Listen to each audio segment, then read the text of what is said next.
Hello, and thank you for the, again, beautiful mandala offering.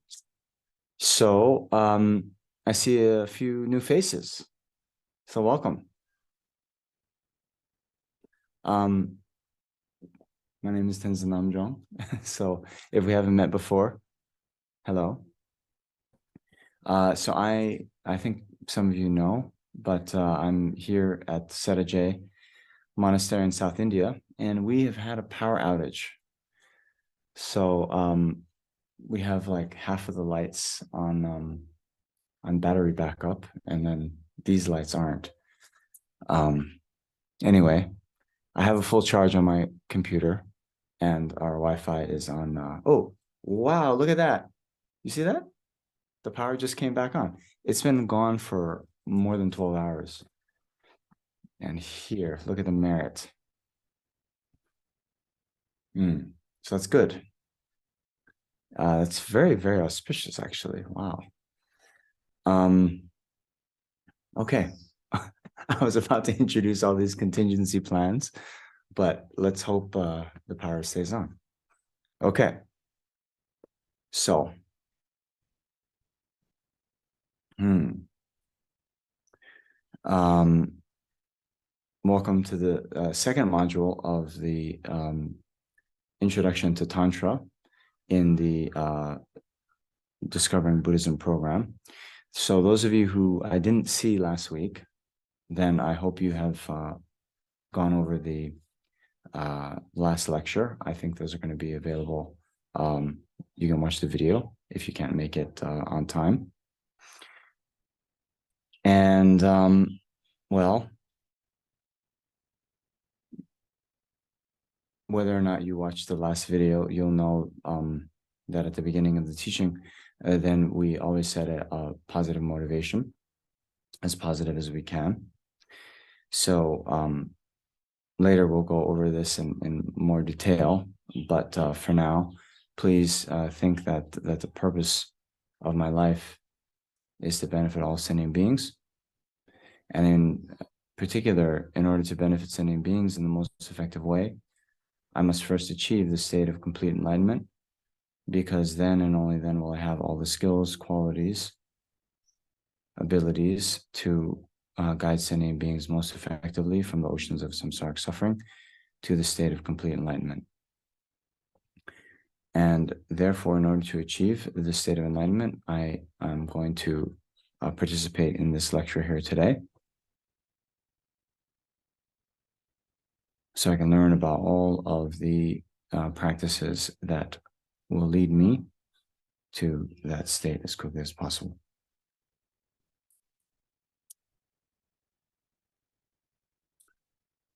Okay. So we did this last week, but I liked it. So we're going to do it again this week. And that is to recite some prayers at the beginning of the teaching. So I have to admit, right? The whole path is about growth and development and overcoming wrong views. So several years ago, Shanti was there, but I had the extremely good fortune to be on a retreat with Lam Zopa Rinpoche in the south of France. And well, it was a Vajrayana teaching, a tantric retreat.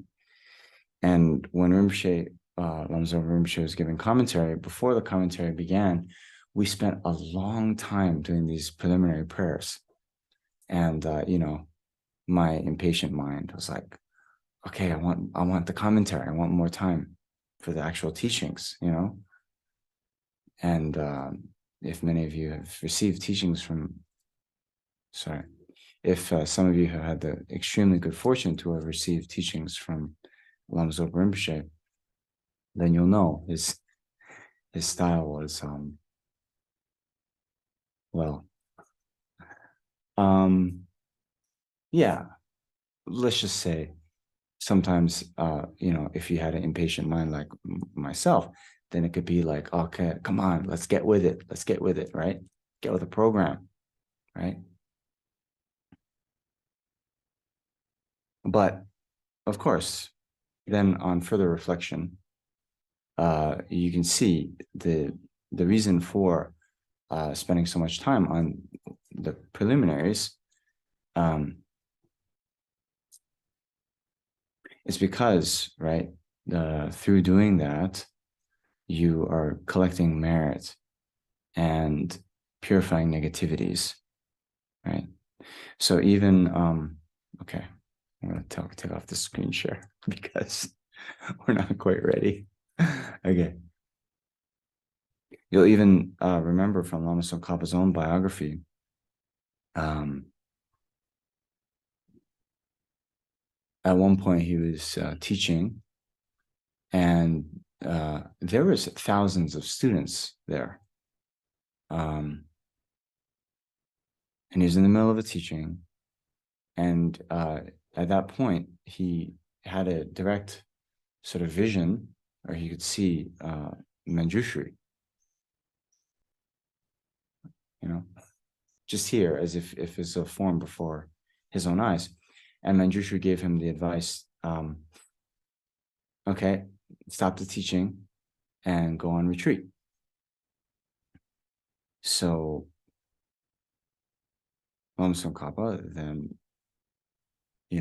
could see the fallout, right? The disappointment from all of the students who had gathered, and sort of asked, like, "Hey, are you sure?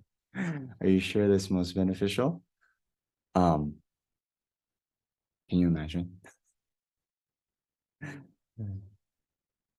So yeah, Manjushri, the enlightened being, the Buddha of wisdom, right? Then of course responded like, "Hey," I'm paraphrasing. I know it's most beneficial for sentient beings, I mean, strong implication being, I'm the omniscient Buddha, right? So, uh, yes, it's most beneficial for you to leave right now. Um, and so it did so. And took with him, mm, yeah, eight close disciples. And hmm, I have an exam in uh, yeah, about 10 days. And that could be a question on the exam. Who are the 8 disciples that went with Lama Tsongkhapa to Wolka? Okay, so I'm reminding myself I have to memorize that. Okay, so the 8 of them then went, and for 4 years, okay, they engaged in the preliminary practices. 4 years. During that time, Lama Tsongkhapa famously completed 3.5 million prostrations, 1.8 million mandala offerings, many hundreds of thousands of Vajrasattva, all this. So, yeah.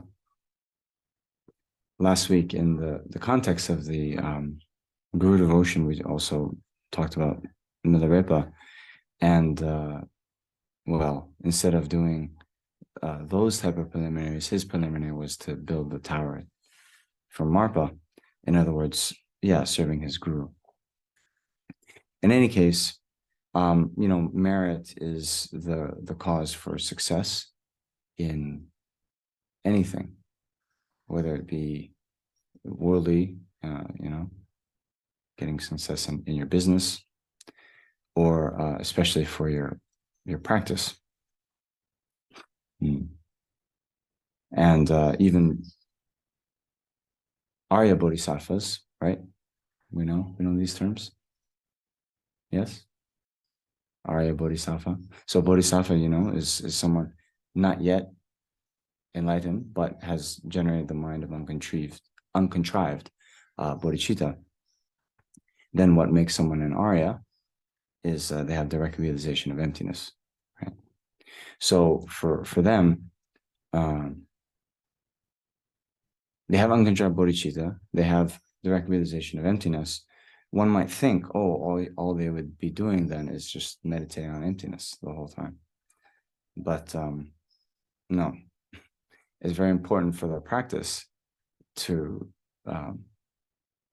arise from that meditation and collect merit. And one does that through practicing the first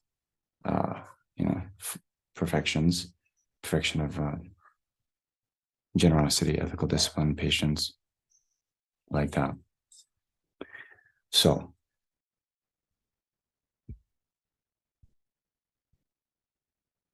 don't be impatient. We're going to be doing some prayers for the teaching occasions.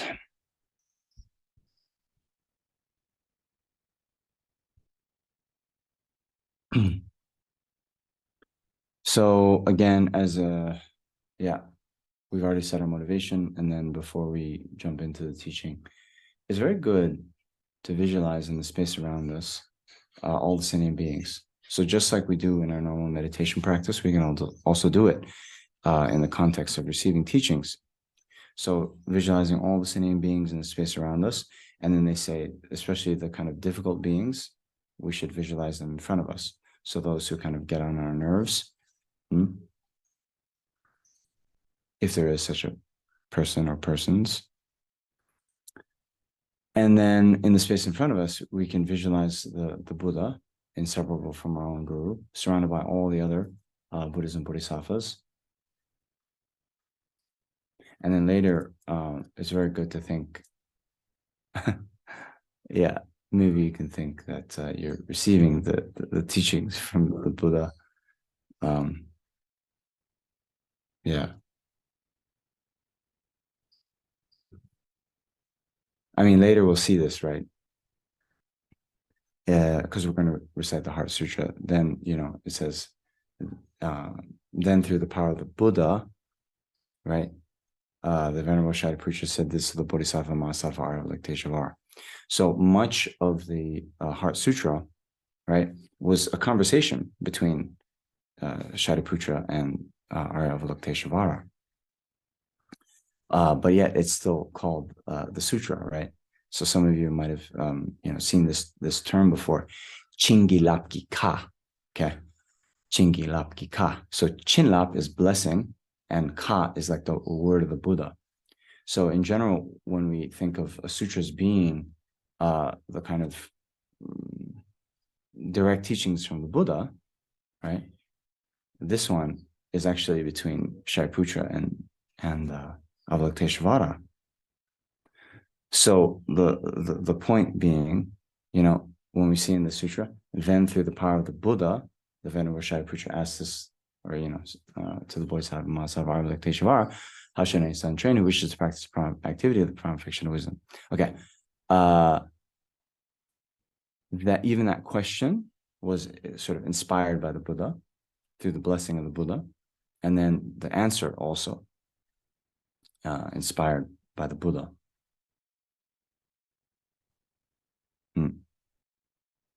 So from my side, then I visualize the Buddha in front, and I sort of think, may I have such the inspiration, right? When I teach, may it be, the kind of Buddha's own inspiration flowing through me and benefit all sentient beings, of course. All of you on the Zoom call, all of you who might be listening to YouTube afterwards. But then also,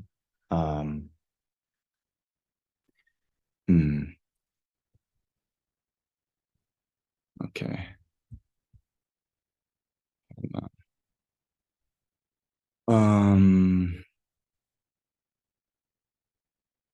I'll show you this. In the King of Prayers, so oftentimes before the teaching, oh man, too many. Okay, here we go. Often before the teachings, the Lama, His Holiness the Dalai Lama, other lamas, they will recite this verse here. You see? May I teach the Dharma in the language of the gods, in every language of spirits and nagas, of humans and of demons, and the voice of every form of being.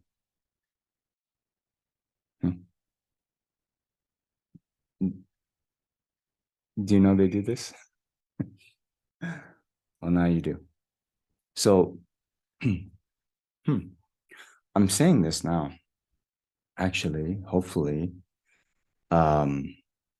it'll create a very auspicious dependent arising that later all of you will teach the Dharma and yeah. Here the point is, right? We're wanting to benefit all sentient beings, right? So how are we going to do that? Well, we're going to do that by teaching Dharma. Okay.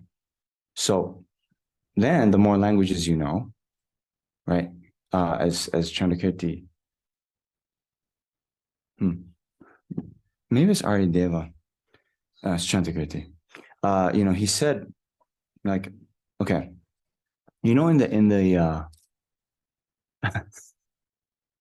Confessions of 35 Buddhas, okay, they talk about the land of the barbarians. Yeah, right? You've seen this? So what that means is sometimes you see it translated as border region, okay? So the central region is, well, geographically speaking, it meant in northern India, right? So the places where the Buddha sort of traveled in modern day, around Varanasi, Bodh Gaya, that sort of area, so the central region. Then the border regions were, beyond, where Dharma hadn't spread.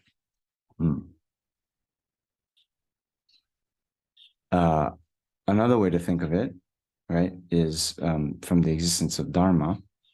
So a central region is one where the so-called 4 types of followers exist.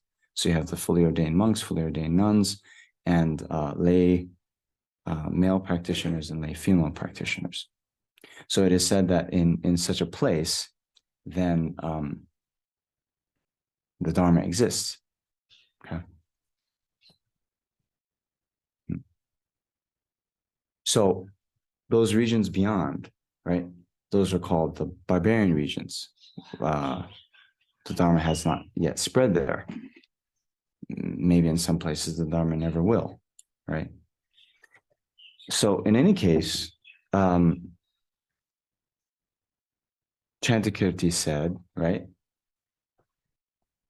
If you want to sort of teach the barbarians, you have to do so in their language. Okay. So you can imagine,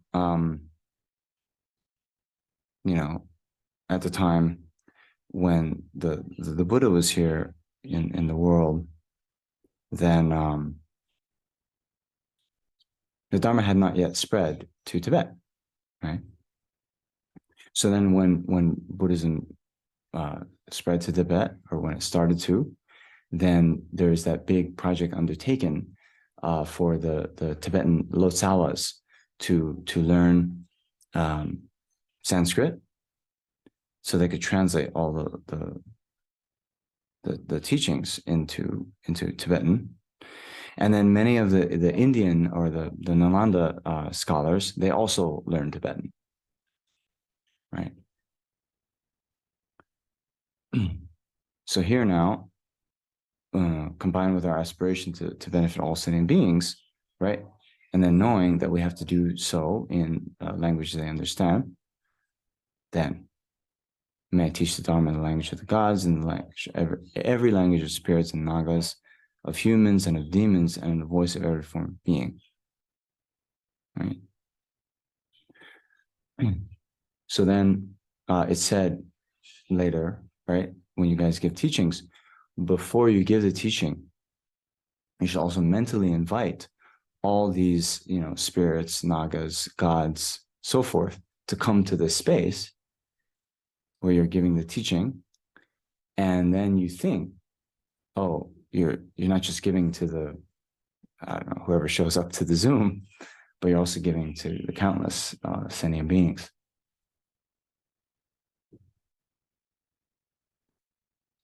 Even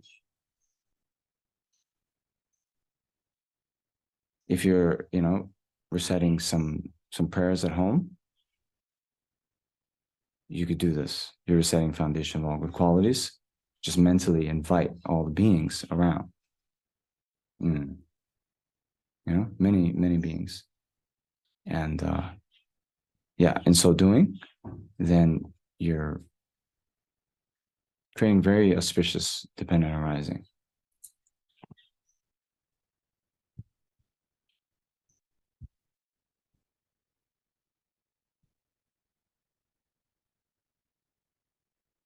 So I'm not sure I've ever explained that in as much detail as I just did, but I'm going to go with it.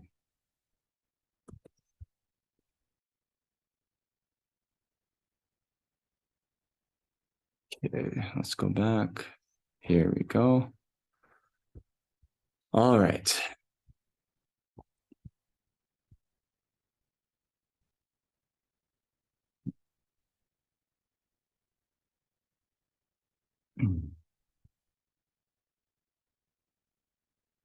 So please recite out loud, right? Guru, teacher, Bhagavan, Tathagata, Arhat, perfectly complete Buddha, perfect in knowledge and in good conduct, Sugata, knower of the world, supreme guide of beings to be subdued, teacher of gods and humans, to you, Buddha Bhagavan, glorious conqueror, Shakyamuni, I prostrate, make offerings, and go for refuge. Guru, teacher, Bhagavan, Tathagata, Arhat, perfectly complete Buddha, perfect in knowledge and in good conduct, Sugata, knower of the world, supreme guide of beings to be subdued, teacher of gods and humans, to you, Buddha Bhagavan, glorious conqueror, Shakyamuni, I prostrate, make offerings, and go for refuge.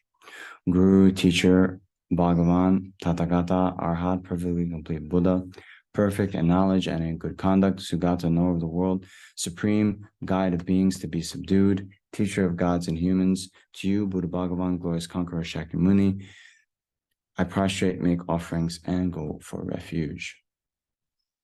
When supreme amongst humans, you were born on this earth, you paced out 7 strides, then said, I am supreme in this world. To you who are wise then, I prostrate. With pure bodies, formed supremely pure, wisdom ocean like a golden mountain, fame that blazes in 3 worlds, winner of the best savior, to you I prostrate. With supreme signs, face like a spotless moon, color like gold, to you I prostrate. Dust free like you, the 3 worlds are not. Incomparably wise one, to you I prostrate. The Savior having great compassion, the teacher having all understanding, the field of merit with qualities like a vast ocean. To you, the one gone to thusness, I prostrate. The purity that frees one from attachment, the virtue that frees one from the lower realms, the one path, sublime, pure reality, to the Dharma that pacifies, I prostrate. Those who are liberated and who also show the path to liberation, the holy field qualified with realization, you who are devoted to the moral precepts, to you, the sublime community intending virtue, I prostrate. Do not commit any unwholesome actions, engage in perfect wholesome actions. Subdue your mind thoroughly. This is the teaching of Buddha. A star, a defective view, a butter lamp flame, an illusion, a dewdrop, a water bubble, a dream, lightning, a cloud. See all causative phenomena like this. By these merits may transmigratory beings attain the state of all-seeing, subdue the enemy of the faults, and be freed from the ocean of samsara, disturbed by the waves of aging, sickness, and death. Yeah. So here, we'll also do the Heart Sutra. Amazingly beneficial and powerful. So this one verse we often recite here at Sera before reciting the Heart Sutra. In earlier iterations, correct me if I'm wrong, but in earlier iterations of this prayer book, it was not there. So as a recent addition, I think it's very nice. So also we should mention before we do the Heart Sutra recitation, there's a special multiplying mantra, which you should know. It multiplies the benefit of the recitation by 1,000,000 times.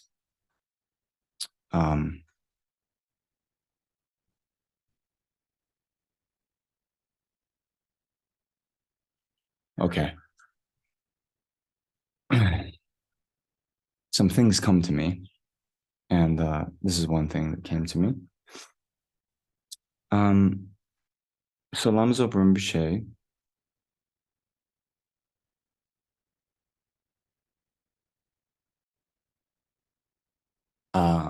one of the main, we can say, projects that he was very devoted to was to ensure that some of these rare oral transmissions and lineages of the teachings, so forth,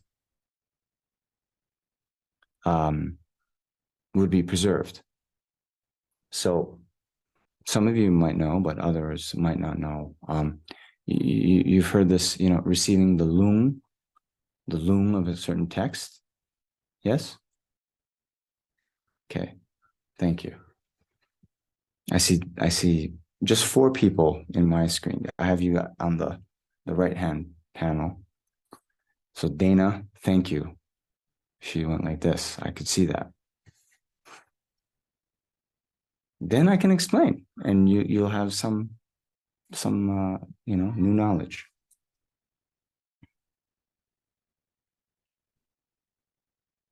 So these oral transmissions, or lung, ralatala, nga, lung, okay?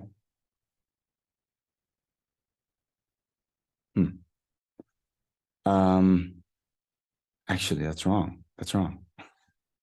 It's just la, nga, lung.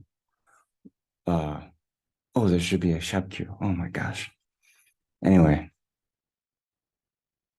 The other thing you hear lung is when people get lung, like the disease, they're very stressed out. Have you heard of this too? Okay. This is in the Tibetan medicine. So sometimes when they do retreat, or they're very stressed before exams, and they have to remember that they have to memorize the 8 students' names. They get very stressed, and then they can't spell anymore. Okay, I'm joking. But this is a kind of serious condition, maybe akin to like a panic attack, or anxiety. And so, yeah, that's the wind element. But in another way, right, when we talk about receiving the oral transmission, or lung, then so when the teaching is first given, then the person who composed it, they're transmitting that teaching to their students. Then those students will have the lineage of the teaching direct from the author of the text, and then they can pass that on to their students, and then them to their students, and so forth. So some of these teachings, like the whole 108 volumes of the sutras, the Kangyur, they're in an unbroken lineage from the Buddha up until today. So yeah. And then Lama Tsongkhapa's collected works, 18 volumes, those also exist till today from Lama Tsongkhapa's time. But his two main disciples, Gyaltsab Je and Kejub Je, many of those texts, the oral tradition, the oral lineage has been lost. Yeah, it's gone. No longer exists in the world. So it is said when you receive the oral transmission of a text, then when you study it, it's easier to comprehend. So that's one kind of immediate tangible benefit. Then when you recite the text, then the power of the recitation increases by 100 times, I've heard. So that's another kind of short-term tangible benefit. But thinking out a little bit longer, okay. We said this last week. The Tibetan Kadampa master, who, when walking down the stairs, right, serving as guru, walking down the stairs, taking out the trash, attained the level of realization called the Dharani of continuous Dharma. Chö Gyun Gitingizin. Now, at that point in your development, right? Does anyone remember when that happens on the path? Shanti, okay. You don't have to unmute yourself. I believe you. Okay. So it happens on the great path of accumulation. Great path of accumulation. These are not even Arya Bodhisattvas who we talked about before, right? They don't have direct realization of emptiness. Now, at that point, wow.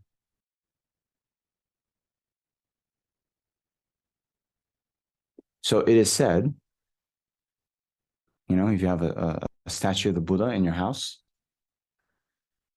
you'll be able to receive teachings just from the statue. Is that amazing? It's one of the reasons why, we treat one of the precepts of refuge, right, is to treat any image of the Buddha, even if it's made of, wood or clay, as if they're the actual Buddha.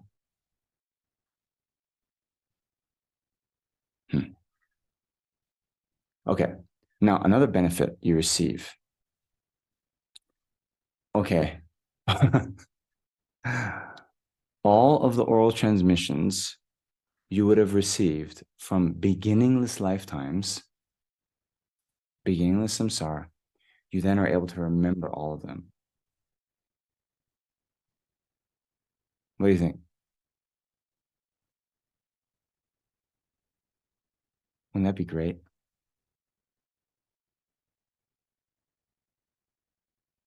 That would make my exam preparation so much easier. No, but not just for exams. I'm being silly. Main thing is then, then how much benefit will that be for your meditation, right? And then, of course, when you're teaching, you can also impart that wisdom so much easier.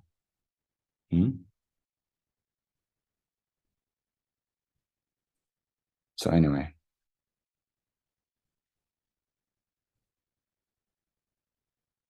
Lama Zopa Rinpoche, then there's a committee formed with some other Tibetan tulkus, and they kind of cataloged all the lungs, the oral lineages, and those ones that were in risk of disappearing, then Rinpoche often, or several times, would sponsor that oral transmission to be given. So actually, the Vinaya text, the text on monastic discipline that I'm studying this year, um, actually was written by a Sakya Lama. Yeah. Mm. Sonawa. Yeah. And a few years ago, Rinpoche sponsored that oral transmission to be done. They found that it was very, very rare, but one Lama had that transmission. He received it in Tibet, and so Rinpoche sponsored that.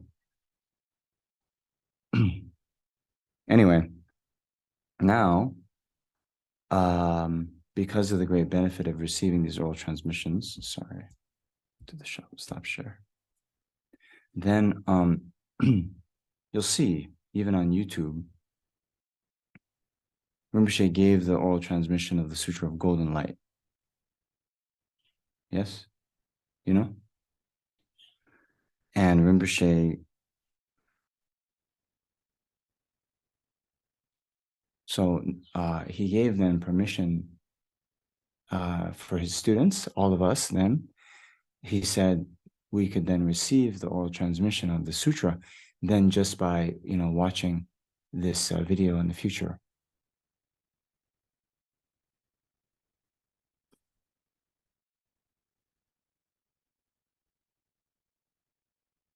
So anyway, of course, the omniscient mind of the Buddha sees all the phenomena, past, present, future. But even on a worldly sort of level, the foresight, to see, in the future, um, it'll be so much more benefit than to have this for posterity, this oral transmission. So if you haven't received that oral transmission yet, then you can find on YouTube. It'd be very good to do so. What I'm saying, why I went into all this, is you'll notice before Rinpoche gave these oral transmissions, he also did so with the Sankata Sutra. And that recording is available. If you listen, you'll hear Rinpoche say this multiplying mantra. Tayata Om Dare Dare Bendare Soha. Okay. Now you listen. And you'll see. You'll hear. He does it very quick. The Sankata Sutra. He's like, Tayata Om Dare Dare Bendare Soha, Tayata Om Dare Dare Bendare Soha. Very, very, very quick. But that's what it is. That's what he's doing. So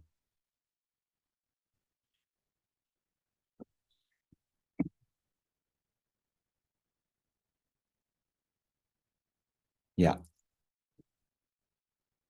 I always mention this. I'm not sure other teachers if they do that, but there's a saying in Tibetan, like be careful whom you choose as your gurus, because you're going to turn out like them, right? So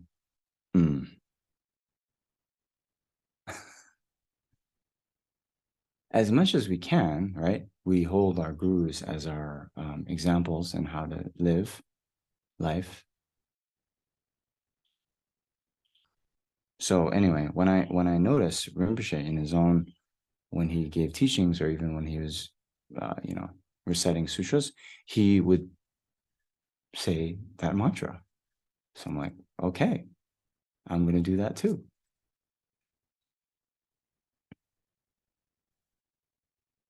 So we have a hand up.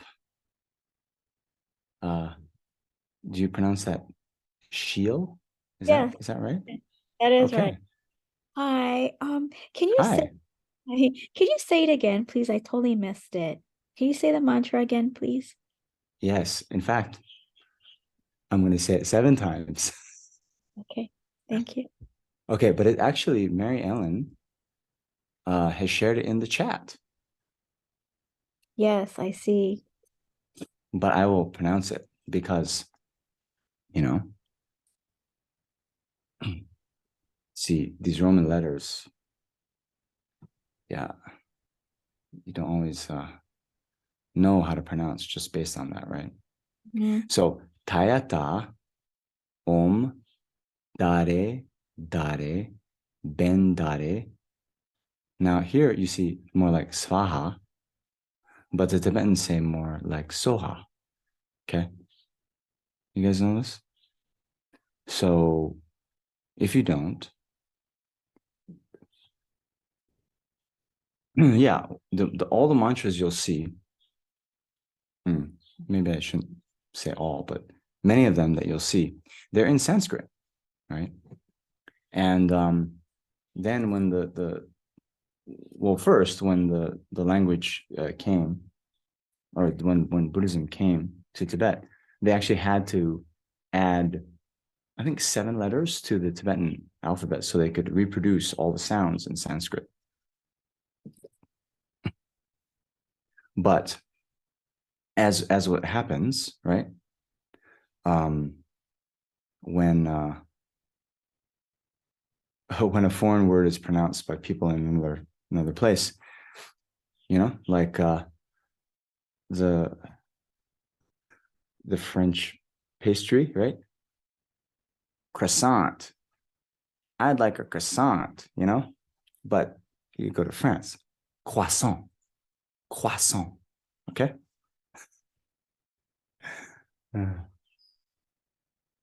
So the word vajra, vajra. Then the Tibetans they say benza, benza. Okay. So like that, svaha then became soha. So you can choose what you like.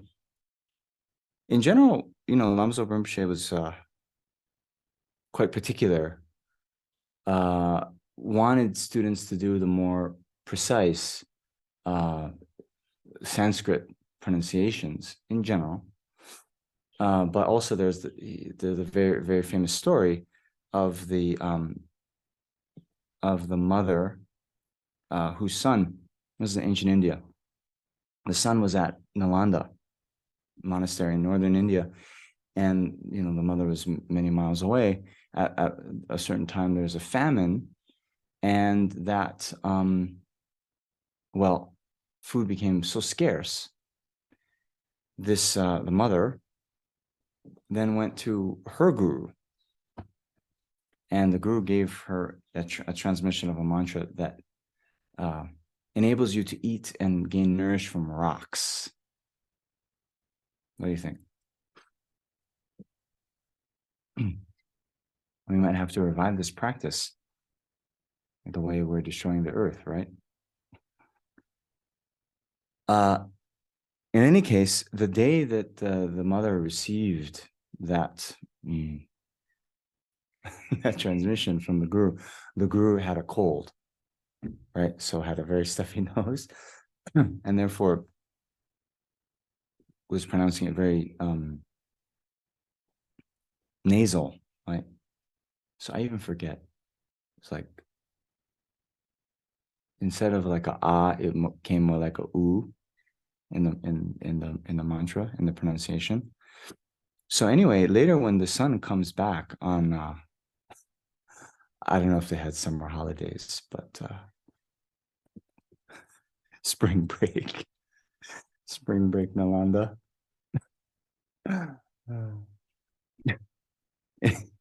In any case, when the son comes back, was very worried and said, "Mom, I heard about the famine. Are you all right?" And I was like, "Yeah, my guru taught me the mantra, Om Chule Chule Soha, or something, Svaha." And then someone was like, "What? Chule? It's not Chule, it's Chale or whatever it is, right?" So the mother was like, "Oh, okay," and then started to pronounce the way the son did, right? The son, the great Nalanda scholar, but it didn't work. right? So the impact, the upshot of that story is, right, the most important thing is the faith. So your guru pronounces it chule, then you pronounce it chule. Okay.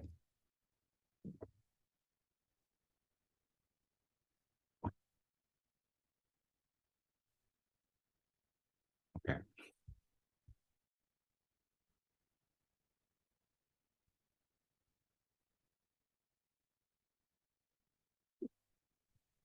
So we can recite the mantra 7 times.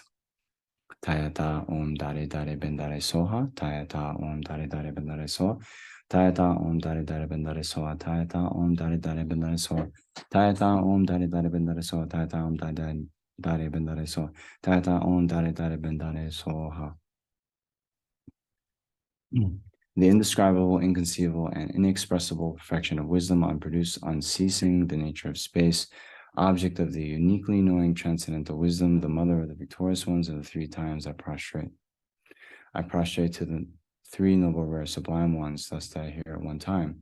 The Bhagavan was dwelling on Master Vulture's mountain in Rajgriha, together with a great community of monks and a great community of bodhisattvas. At that time, the Bhagavan was absorbed in the concentration on the categories of phenomena called profound perception. Also at that time, the Bodhisattva Mahasattva Avalokiteshvara looked upon the very practice of the profound perfection of wisdom and beheld those 5 aggregates also as empty of inherent nature. And then through the power of the Buddha, the Venerable Shariputra said this to the Bodhisattva Mahasattva Avalokiteshvara: how should a son of the lineage train who wishes to practice the activity of the profound perfection of wisdom? He said that. And the Bodhisattva Mahasattva Avalokiteshvara said this to the Venerable Sharidavati Putra: Shariputra, any son of lineage or daughter of lineage who wishes to practice the activity of the profound perfection of wisdom should look upon it like this, correctly and repeatedly beholding those 5 aggregates also as empty of inherent nature. Form is empty, emptiness is form, emptiness is not other than form, form is also not other than emptiness. In the same way, feeling, discrimination, compositional factors, and consciousness are empty. Shariputra, likewise, all phenomena are emptiness, without characteristic, unproduced, unceased, stainless, not without stain, not deficient, not fulfilled. Shariputra, therefore, in emptiness, there is no form, no feeling, no discrimination, no compositional factors, no consciousness, no eye, no ear, no nose, no tongue, no body, no mind, no visual form, no sound, no odor, no taste, no object of touch, and no phenomena. There is no I element, and so on, up to and including no mind element, and no mental consciousness element. There is no ignorance, no extinction of ignorance, up and so on, up to and including no aging and death, and no extinction of aging and death. Similarly, there is no suffering, origination, cessation, and path. There is no exalted wisdom, no attainment, and also no non-attainment. Shariputra, therefore, because there is no attainment, bodhisattvas rely on and dwell in the perfection of wisdom, the mind without obscuration and without fear. Having completely passed beyond error, they reach the endpoint of nirvana. All the Buddhas who dwell in the 3 times also manifestly completely awaken to the unsurpassable, perfect, complete enlightenment in reliance on the perfection of wisdom.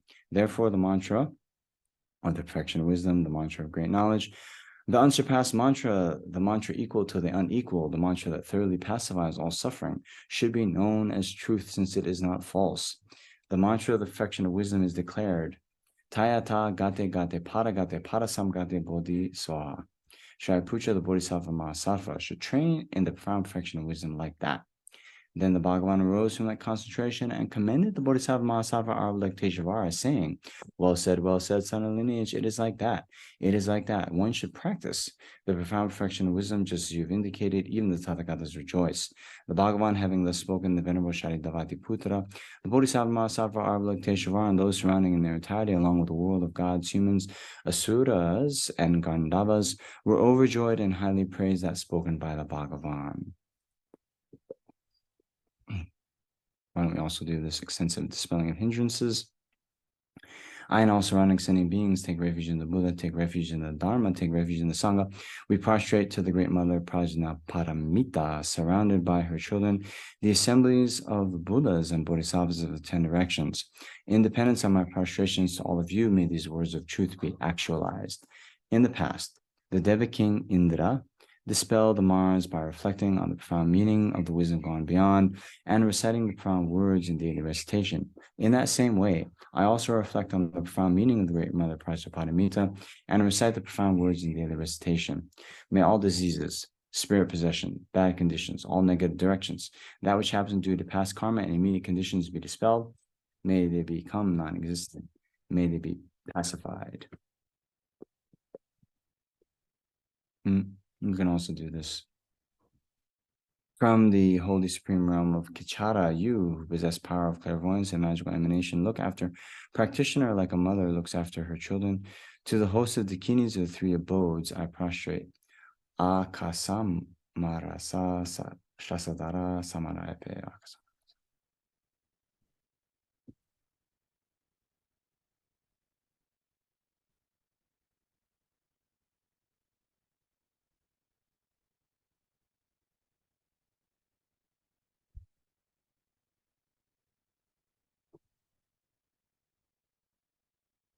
Hayata gate gate parasam gate bodhi swaha. By the teaching of the three noble rest of Brahmans possessing the power of truth, may hindrances be averted, may they be eliminated, may they be pacified. May all enemies and negative forces opposed to Dharma shintum kuruye soha. May the host of 80,000 obstacles be pacified. May be free from harmful conditions to Dharma. May all excellences be accorded with the Dharma, and may there be auspiciousness and perfect happiness here right now.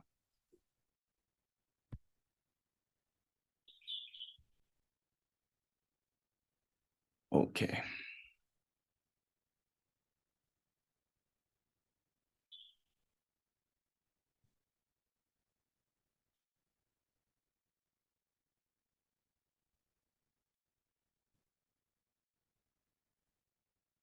So not bad. Half the time in preliminaries. Actually, not half time, just 55 minutes.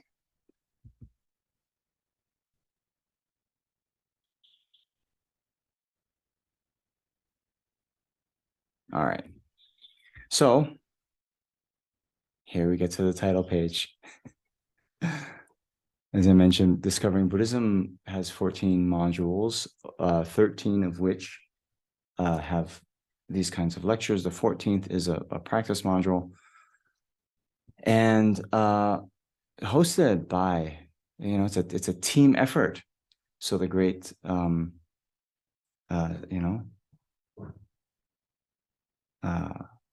volunteers, staff, kind people at the Ocean of Compassion Center. So Mary Ellen, Bay, all the, people supporting from the beginning. And just in this module, the good folks at Land of Medicine Buddha in Sokel. So I saw Rami. She's here. She's still here. Hi, Rami. Namaste. And then I maybe think some of these new faces to me also have come through the Land of Medicine Buddha. So namaste, welcome. So now we're on lecture 2, okay? So at the beginning, we set a motivation. Then we just top it up, right?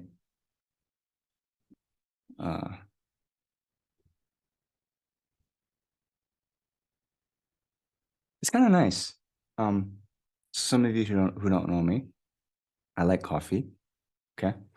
And it's very nice at, they don't do this in India, but at American diners, right? The server will come. Hey, and you know what they'll say sometimes? Okay, you've drank that much of your coffee. And they'll say, can I warm up that coffee for you? Now, Shanti is my stalwart, Dharma friend here in India. So they don't do this, right? So if you go to the States later and they say, warm up my coffee, what are they going to go microwave it? No, no, no, no, no. They mean they're going to pour some more. They have the coffee in their pot. They're going to pour some more, and then the whole pot, your whole cup will become a little bit warmer. Isn't that nice? At the diners, they do this, right? They call it a bottomless cup of coffee.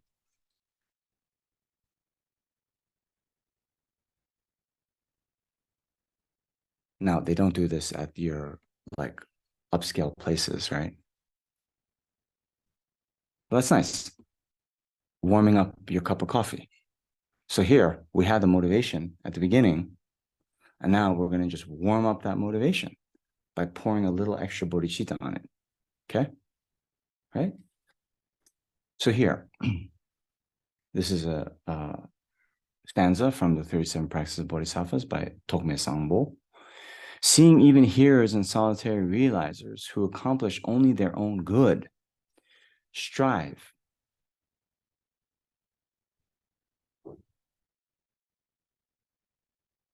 as if to put out a fire on their head,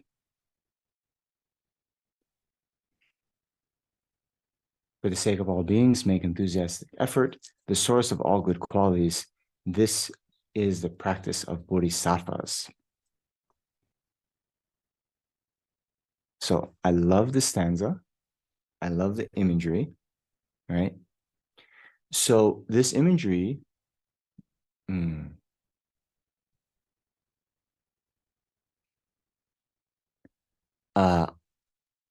so actually the Arya Nagarjuna, he used the same imagery in his letter to the friend, letter to a friend.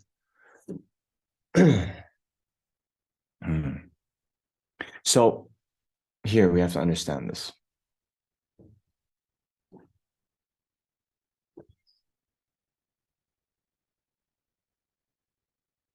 Okay. You imagine, so this happens sometimes, right?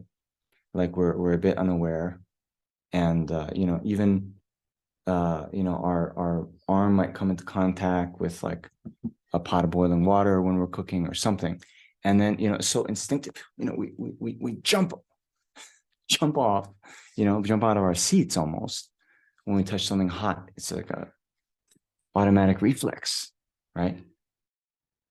So similarly, um if like, I don't know, we're doing fire puja and like sometimes the wind blows and like some hot ash will come on our lap or whatever, we'll instantly try to get it off.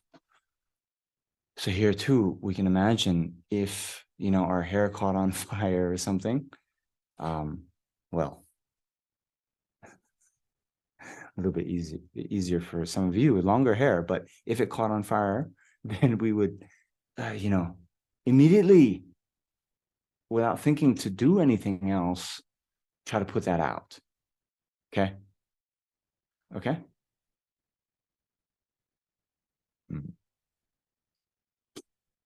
So now here what's being said, right? We have the hearers, solitary realizers, who accomplish only their own good. So these hearers and solitary realizers, the goal of their practice is to attain nirvana, the state of personal peace, just for themselves. Okay. All right.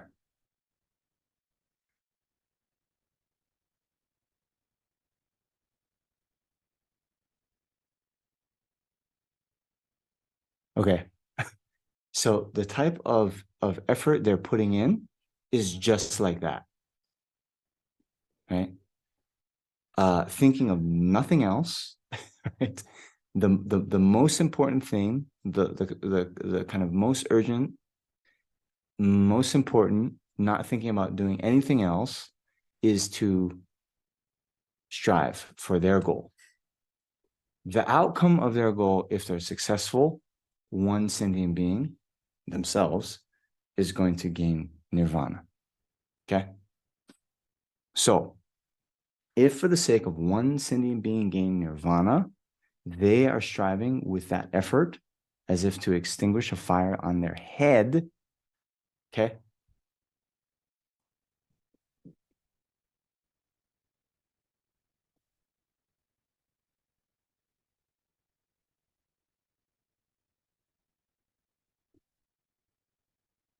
Now, when we talk about for the sake of all beings, okay, as it says in, King of Prayers, limitless is the end of space. Thus limitless are sentient beings. Thus limitless are karma and afflictions. May my aspirations reach be limitless as well, right? So then we imagine space being boundless. Therefore, all sentient beings are also limitless, countless, infinite. So shouldn't then our effort, right, be multiplied by the sake, by as many sentient beings as are going to get the benefit from our efforts, right? What do you think?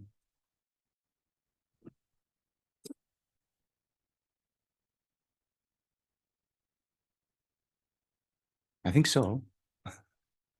I think so. Hmm. So, for the sake of all beings, make enthusiastic effort. The source of all good qualities is the practice of bodhisattvas.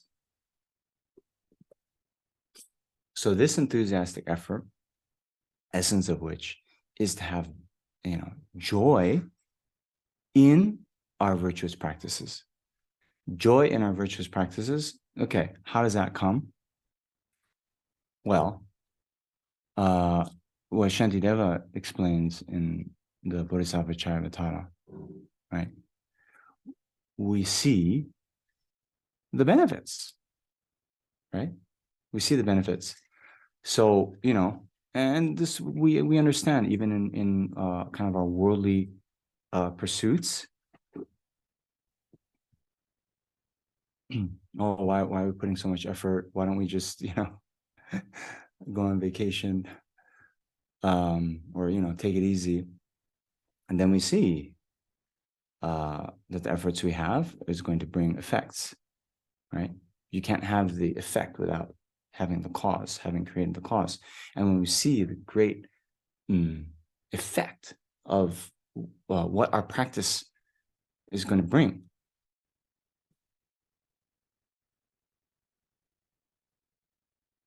then, we're going to, do you understand?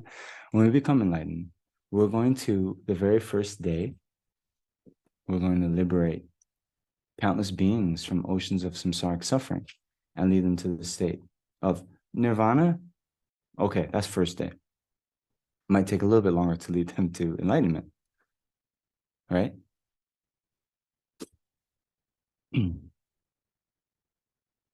So then,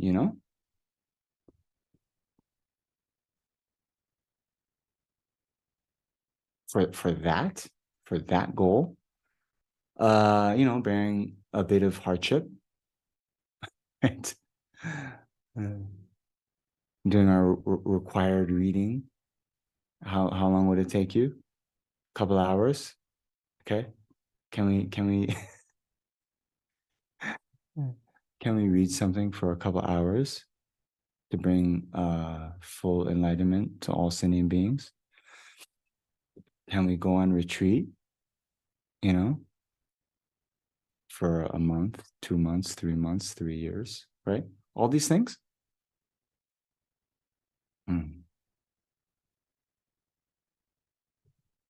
I think so.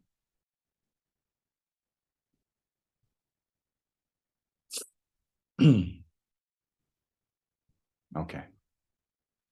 So we'll see in a minute why I'm emphasizing this point.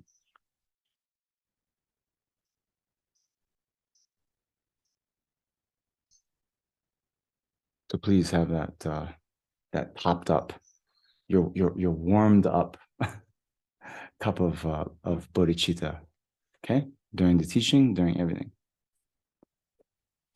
Let's review again what we're then going to talk about. So last week we did this first bullet point, reviewing the general teachings on Guru devotion. Now, Then the foundation of success in Tantra is the three principal paths. And then we're going to get into actual Tantra. Well, a little bit. Differences between Sutra and Tantra, and deity yoga, 4 levels, 2 stages, preliminary practices, and how to do deity retreats at Lamrim. Yes. But first,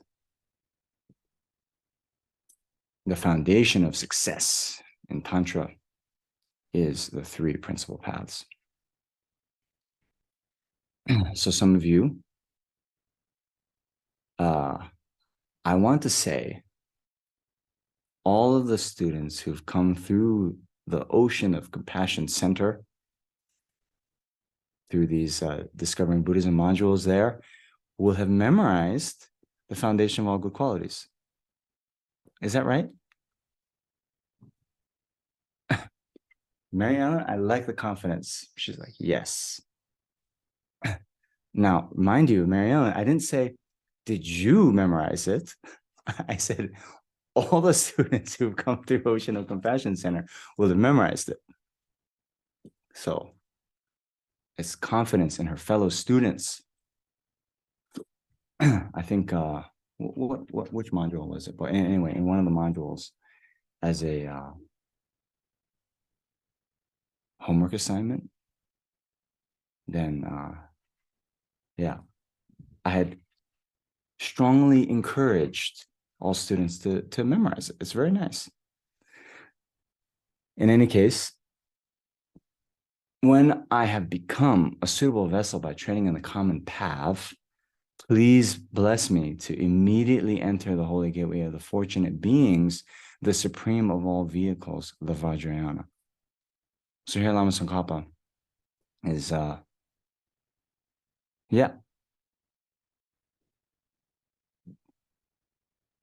saying, you see, maybe some of you, okay, no, I don't want to say some of you, maybe some other students who've come through other centers, right, with other teachers who didn't make such an emphasis on this training in the common path, right? They might hear just this, oh, the Vajrayana, that's the supreme, that's the quick path, that's the, the best. I want to practice that one.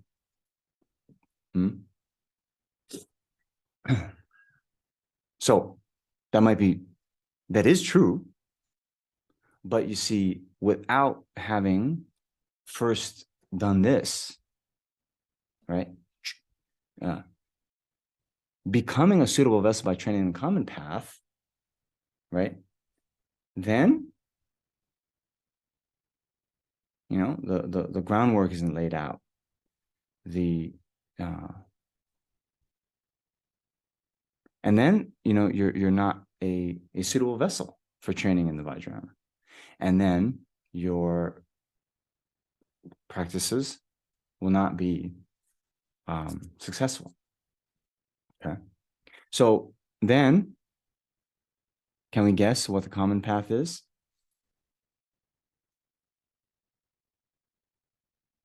We don't have to guess, right? We should know. Well, okay.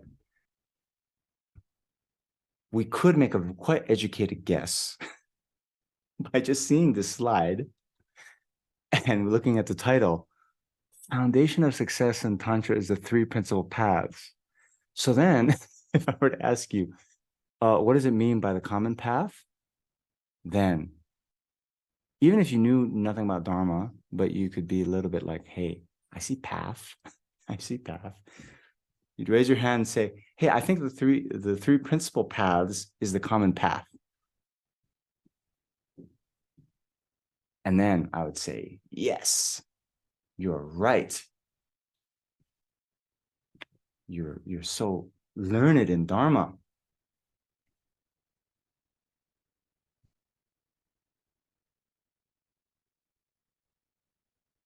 Okay, oops. No, I want to actually stop this and then share something else.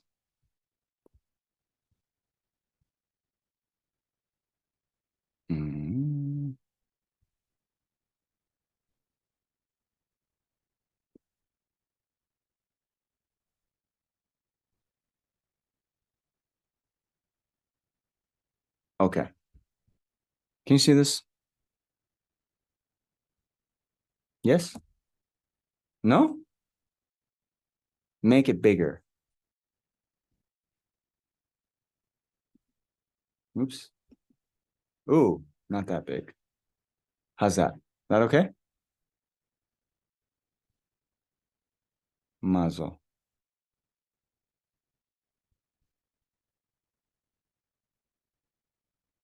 Okay. So this is a selection from the Liberation in the Palm of Your Hand, the great Lamrim text, taught by Pabonko Rinpoche. And these little lines, I don't know what they're called, but they should be above the A. I don't know, when they made the PDF, it freaked out. So anyway, this is a very important section. When I was preparing for today, I looked over it and I was like, you know what? I think I want to go over this entire section because there's a few things that, we should know. So this is the beginning of the great scope, or and this is in the section at the when it talks about the benefits of bodhicitta. Okay. So teaching that the only way to enter the Mahayana is to develop bodhicitta.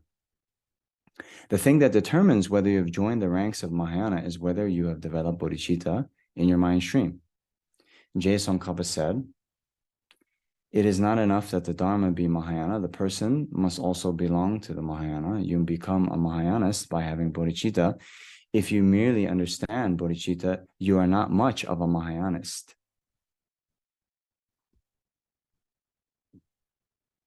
Okay. So actually, what I wanted to do is now go to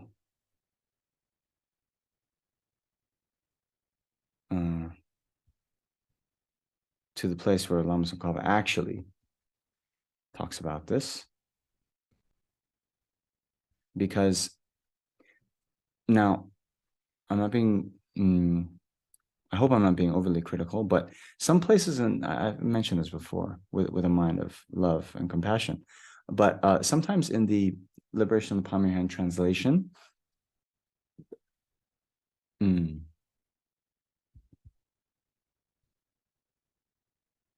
well, let's put it like this. It might be good to consult other translations. So here,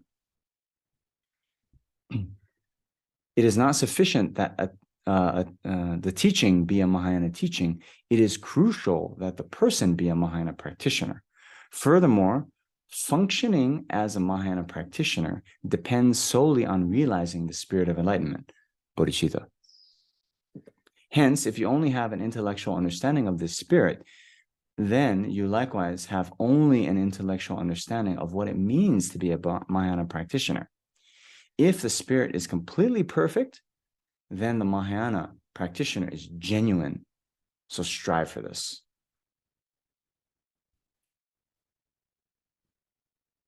I like that a lot. Okay.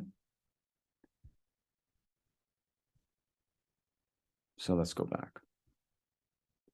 All right. So we had said this, right? Develop bodhicitta means uncontrived level of bodhicitta. So we talked about, right? The bodhisattva has this bodhicitta in their mind, but they are not yet enlightened. Okay? So if you do not have this bodhicitta in your mind stream, but practice, for example, the generation and completion stages of the Guhya Samaja Tantra, the pinnacle, the king of Tantras. All right.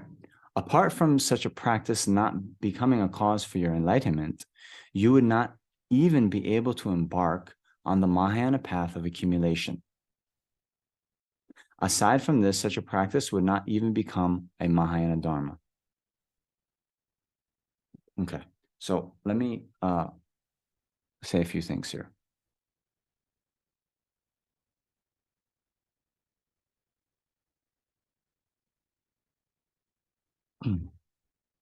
Why we have such an emphasis on the motivation with which we undertake our actions is because that's what is going to determine whether and how virtuous they become. Okay. So I think it was last week we talked about the four people reciting Tara praises, right? Yes. So right? Someone doing it for a worldly gain, getting a promotion, reciting Tara praises. Someone wanting to gain wealth in their next life, reciting Tara praises. Someone wanting liberation, mere liberation from samsara, like these hearers and solitary realizers, right? And then someone wanting, complete enlightenment. So the action might be the same, but depending on our motivation, then the results, the karmic ripening results would be very, very, very, very different. Okay. So remember in the points, hold on.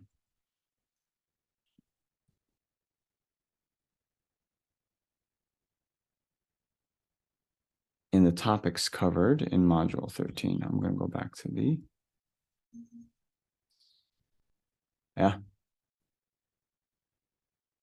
two stages. Okay. 4 levels, 2 stages. Okay. We're going to talk about that.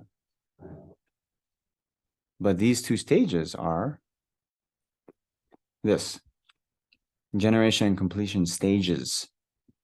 So Guhya Samaja Tantra, here known as the pinnacle, the top, the king of tantras. So by the way,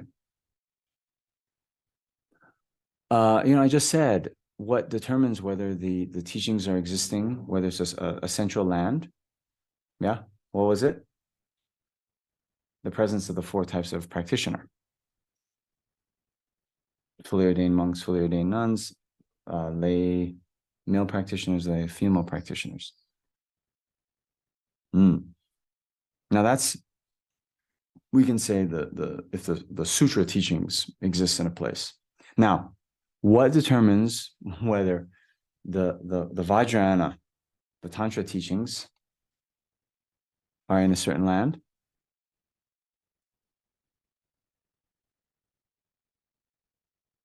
It's the presence of the Guhya Samaja Tantra. So, Guhya Samaja Tantra, Sangwa Dupa. Sangwa is secret, and Dupa is like bringing together, collecting.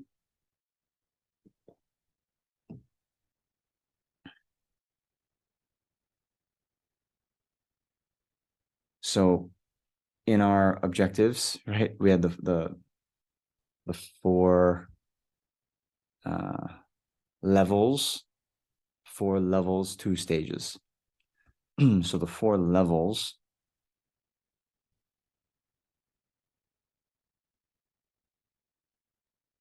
we have Kriya Tantra or Action Tantra. Actually, better to stick with English. Then we have Performance Tantra. And here we're going to switch back to Sanskrit. And then Yoga Tantra and Highest Yoga Tantra.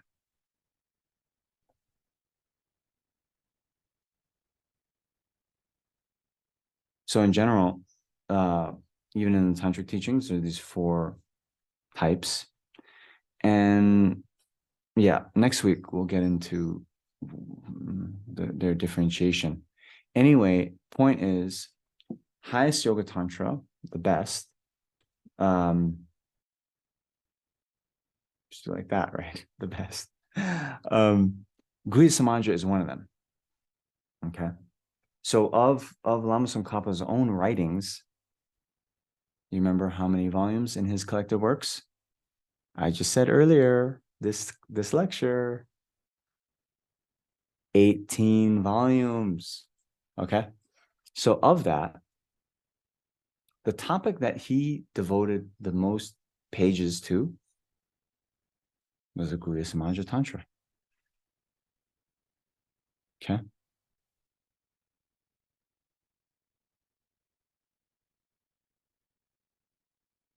So in the tantric colleges here, Gyume and Gyutit, the lower and higher tantric colleges, Gyutit being just outside of Dharamsala, down in the valley, and Gyume being about an hour away from us here at Sera, in a place called Hunsur. So the main thing they study is the Guhya Samaja Tantra.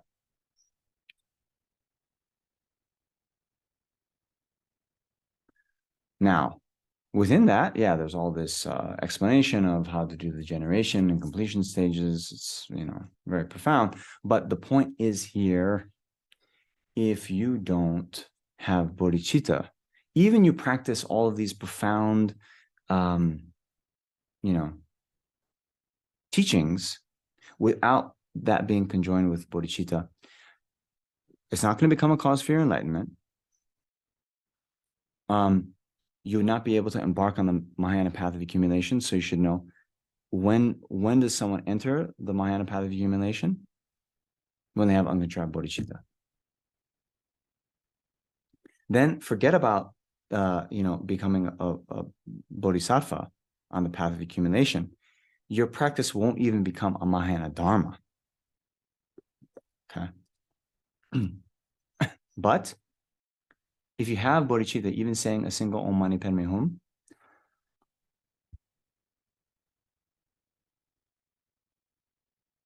this means you haven't even studied extensively generation completion stage, but if you have bodhicitta, even saying one Om Mani Padme Hum would become a cause of Mahayana Dharma and a cause for your enlightenment. So in the Precious Garland, Nagarjuna says, if you desire supreme enlightenment for yourself and the world, know that its root is bodhicitta, as firm as Meru, king of the mountains. Okay.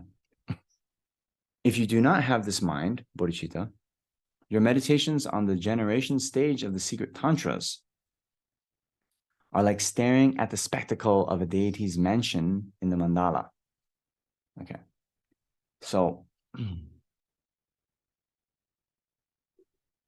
yeah, one of the main practices of the generation stage is to visualize the mandala of the deity.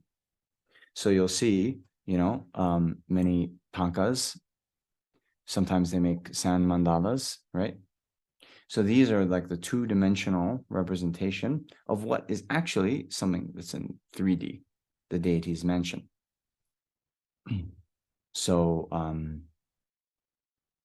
yeah, when you look in some of the practice sadhanas, it'll spend a lot of time describing how the doors look, how the walls look, how the various decorations, what it's like outside, what it's like inside, all this. And so during the generation stage, that's what you try to do. Gain a clear visualization of all those features. And then, of course, to be able to hold that in mind. Okay. And then meditations on the completion stage. It is said, breathing in, holding it, expelling it. In other words, such energy wind practices. There's that word again, lung, right? That's with same. Would be no better than working a pair of bellows. Yeah, bellows. So in other words, yes, in the completion stage, there are, here, I think it's referring to vase breathing. Kind of like, if those of you who have studied yoga a bit, pranayama, right? You breathe in, you hold your breath, you then breathe out, right? So in so doing, because there is this mind and body connection, you're able to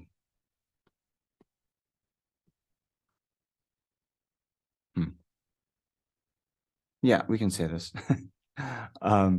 You're able to cause some of the grosser levels of your mind to sort of absorb temporarily, and the more subtle states of mind you're able to sort of make manifest. Okay.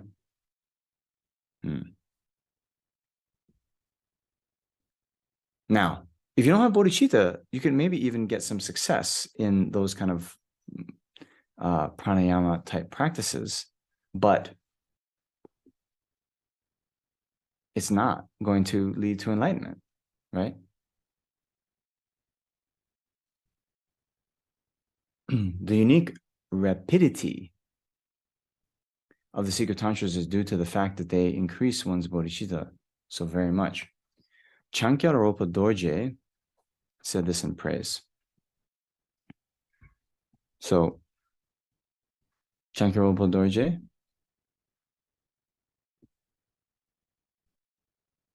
great master. So he wrote one text you might have seen. His Holiness taught this a few years ago. It's something I think they translate as like recognizing the mother. Yeah. Anyway, it's a sound. It's a like a spiritual song on the view of emptiness. He also wrote a longer text on the different tenet systems. So he said, I have studied Dharma under Perchok Ngawang Jampa. By the way, if you study Dura, the debate text, the one that we use at Seta J was written by this Purpachok Ngawang Jampa. Even when Lama Jampa gives a major initiation, he talks only about Lamrim in the explanatory parts of the initiation. If someone else were to see this, he would take it that Lama Jampa could not discuss the secret tantras. But this Lama speaks from his understanding of the whole point of the complete path. Now, I've heard it talked about that Chankyararopa Dorje actually saw some people or overheard some people kind of complaining that Lama Jampa, like they came to this tantric teaching, and then he didn't speak about Tantra, but he was just talking about Lamrim, and they're complaining, and he sort of said this in response to that.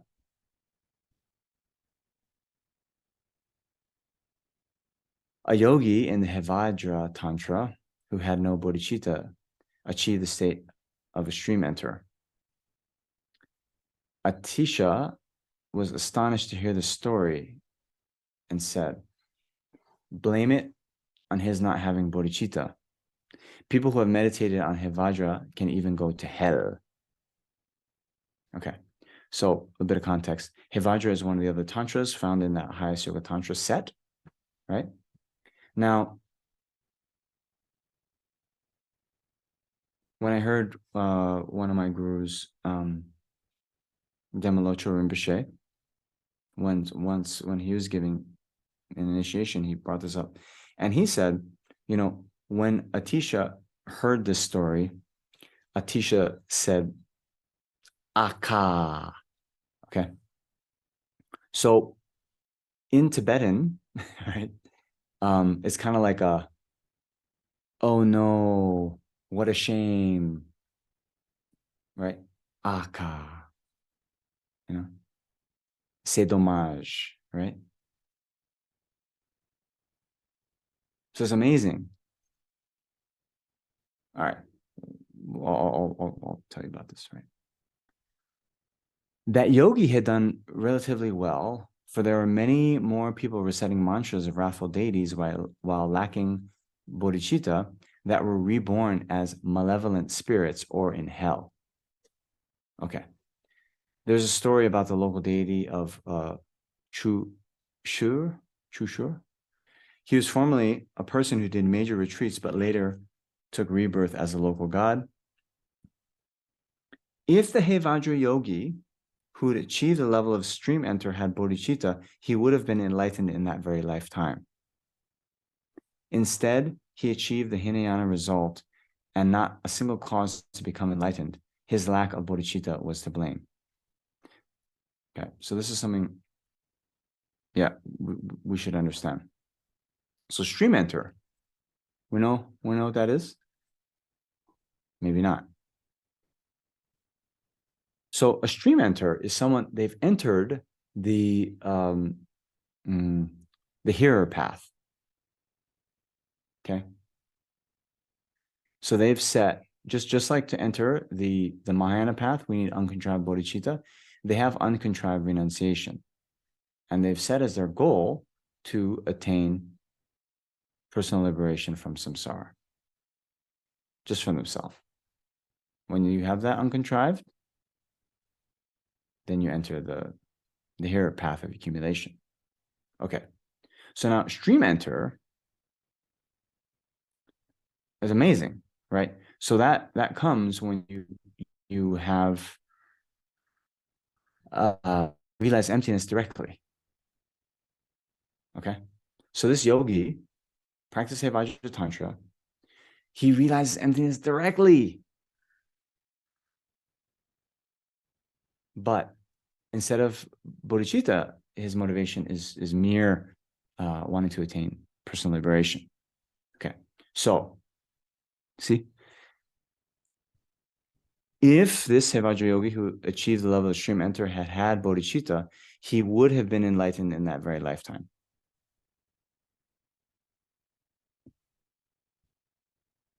This is amazing. But it is said, okay.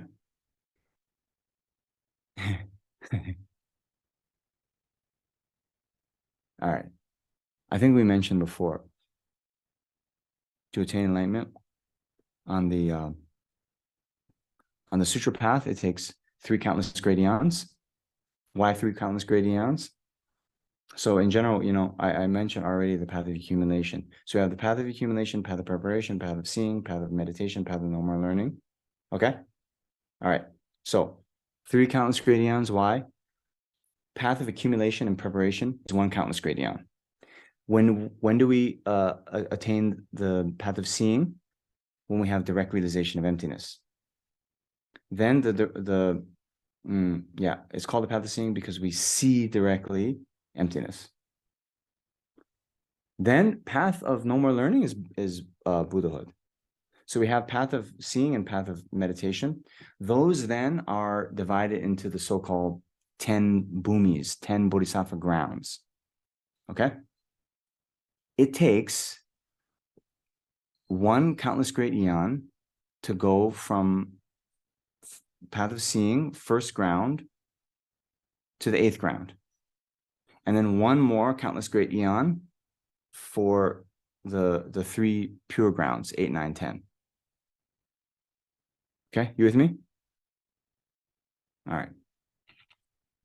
So what that means, can we do the math? 2 countless great eons after you've already realized emptiness directly. And remember, countless is 10 to the 59th power. That many eons.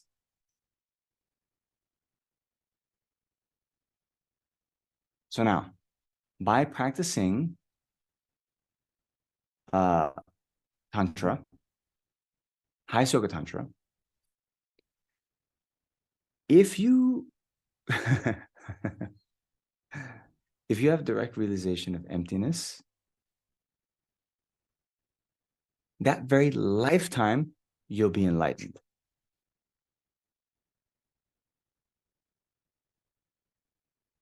Even if you don't have direct realization of emptiness, but you realize emptiness conceptually,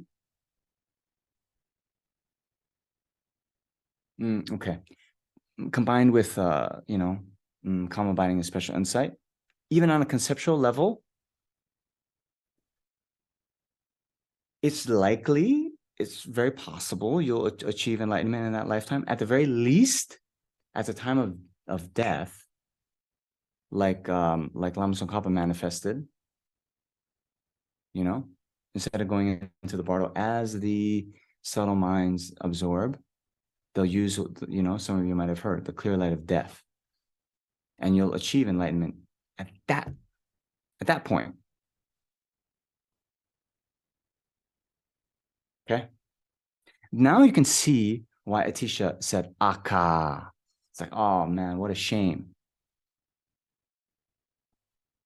If the Sevajrayogi had put a bit more effort with bodhicitta at the beginning, and had, instead of, the mind of wanting mere liberation from samsara, but instead had bodhicitta, then that work to realize emptiness would have yielded like a much, much more amazing result. He would have been enlightened in that life. Instead,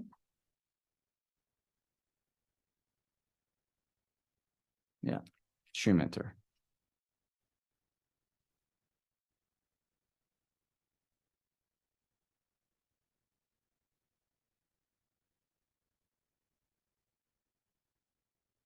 I've already told you similar stories, such as the one of the Brahmin Chanaka, the other about the Indian yogi who practiced the Yamantaka Tantra and was reborn as an evil spirit that went to Tibet only to be evicted by Atisha's offering of ritual cakes.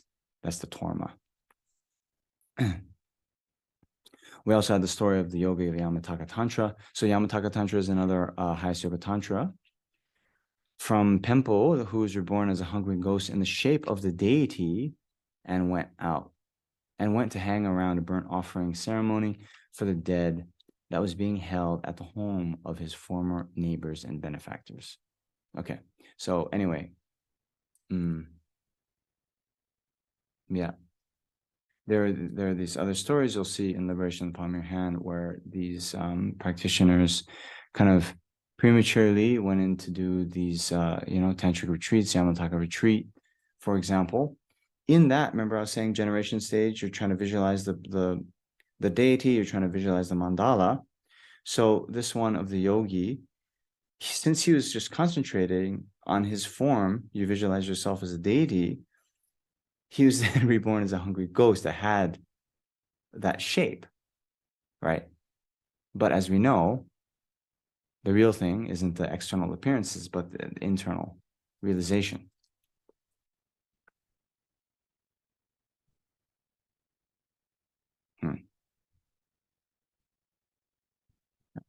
Let me go through this a bit quickly.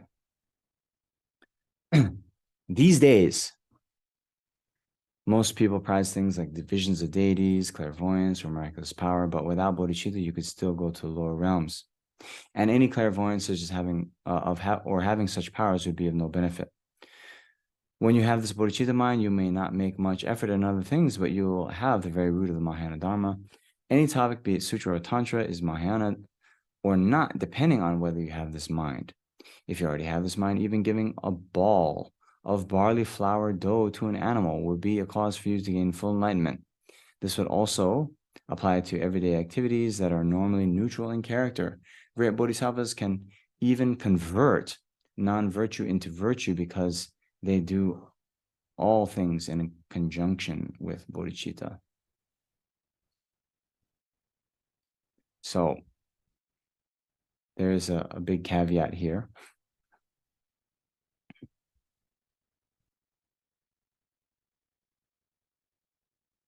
But we do see these stories. Remember when the Buddha was the Bodhisattva captain, seeing one of the passengers on his boat was going to kill the other passengers and take their stash. The Bodhisattva sort of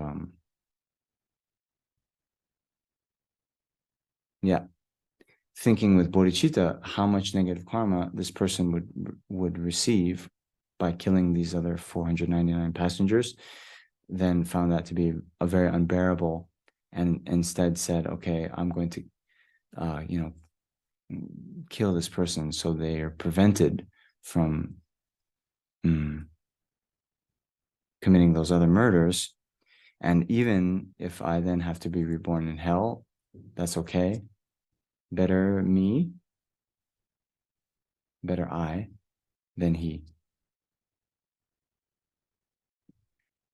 When you do not have this mind, but meet with the right conditions to develop wisdom that understands emptiness, such conditions act only as a cause for any one of the three types of enlightenment.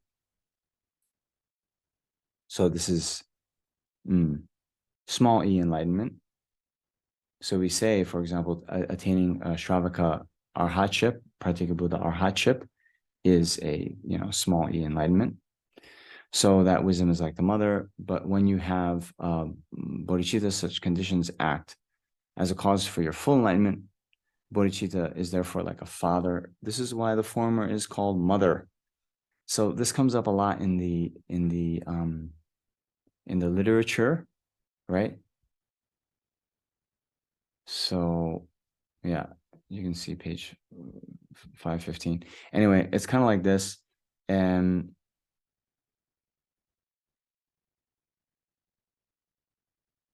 so the father, let's say they are whatever, German, okay? Their children are going to be German, right? Then the mother can have, children of different lineages, depending on who the father is, right? So what is being said here, wisdom like the mother, all of those Shravaka, Pratyeka Buddha, or Buddha, right? They all have the realization of emptiness, direct realization of emptiness. They're not differentiated by their philosophical view, their realization of emptiness. What distinguishes them is their motivation for practice. Okay? Therefore, bodhicitta is like the father. Okay, to sum up, unless you have absolutely no yearning for enlightenment, you must make bodhicitta your basic practice. Anything of value, such as the good qualities that come in any of the three vehicles and end, come from bodhicitta. If someone were to ask us what our basic practice is, we might reply, I recite Hayagriva, Vajrapani, Yamataka, different kinds of, tantric deities. But in fact, most of us have usually made the three poisonous delusions our basic practice. Atisha was a scholar of all these dharmas, but this did not satisfy him. Instead, he sailed the oceans for 13 difficult months to hear the complete instructions on bodhicitta from Suvarna Dvipa guru, and made this his basic practice. He paid much more respect to this guru who taught him these instructions than to his other gurus. Yet, Suvarna Dvipa was a Chittamatran, means a mind-only school tenet holder, and so his views concerning emptiness were inferior.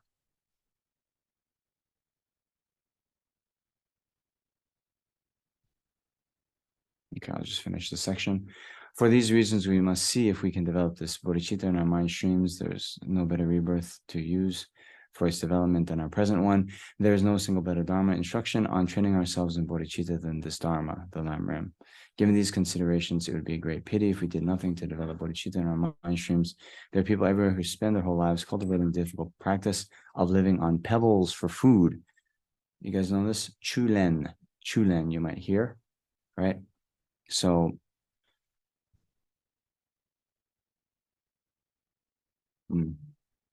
yeah. Anyway, in some of the tantric texts, right? Because getting food, procuring food, cooking, and so forth takes a lot of time. There's this practice to sustain yourself eating pebbles or flowers or something like this, little pills made from flowers and herbs. Anyway, they may pride themselves on being the cream of practitioners, but they have strayed from the paths leading to full enlightenment because they care little for bodhicitta. There are many tangible instances of this. We must see if we can think we can genuinely develop this mind in our mind streams is the best thing we can do. Failing that, we must see if we can gain some sort of contrived experience, or failing this, see if we can gain a low level of insight into it. This is why they say if we do not pursue this as one of the topics of a particular meditation session, effort in only deity meditation or recitation of the mantra will be pointless, hard work. What a great pity.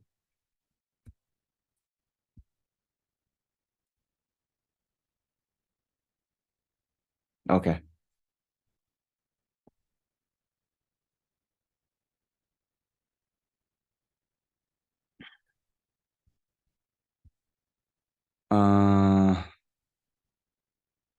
Do you guys believe me yet?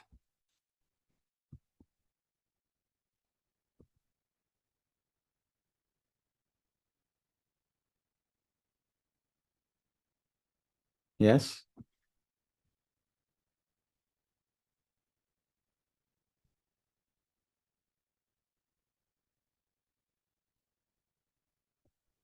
Okay. Just one more. Actually, two more. So when we say 3 principles of the path, that's the common path, right? So then here we have this text, the 3 principal aspects of the path. And within that, Lama Tsongkhapa says so we understand the 3 principles of the path is renunciation, bodhicitta, and the correct view of emptiness. So why do we need all 3? Without the complete intention, definitely to be free from circling, there's no way to pacify attachment, seeking pleasurable effects in the ocean of circling. Also, by craving for cyclic existence, embodied beings are continually bound. Therefore, at the very beginning, seek renunciation. Okay. So without the mind of renunciation, then which is to be free from samsara. Then without that mind, our goal is going to be seeking pleasurable effects within the ocean of circling, means within samsara. So if we do things with the motivation to seek pleasurable effects in the ocean of circling, right? Remember, our second reciter of Tara praises, they wanted to be reborn, with wealth and as a king and, all these things, but still within samsara.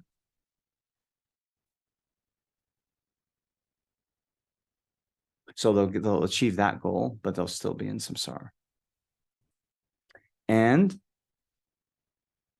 by craving for cyclic existence, embodied beings are continuously bound. So any action they do will just further fuel the mechanisms of cyclic existence. Therefore, at the beginning, we seek renunciation. Okay. Now we have the purpose of generating the mind of enlightenment, bodhicitta. So even if renunciation has been developed, if it is not possessed by the mind of enlightenment, bodhicitta, it does not become the cause of the perfect bliss of unsurpassed enlightenment. Therefore, the wise generate the supreme mind of enlightenment. So this basically is what that whole section that I just went over from Liberation of the Palm of Your Hand was talking about. So what do we have left over? Correct view.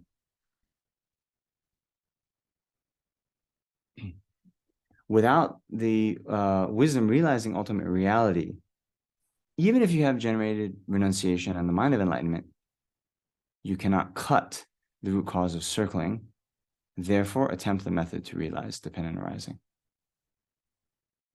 So,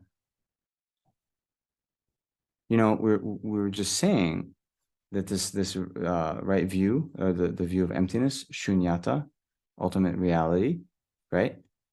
That that realization is needed for any of those three goals of here, arhat, pratyeka Buddha arhat, or full enlightenment. Okay. So that's why we need all three.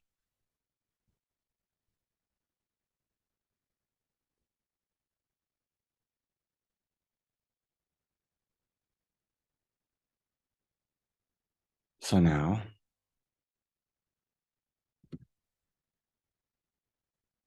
we have 7 minutes left. Are there questions?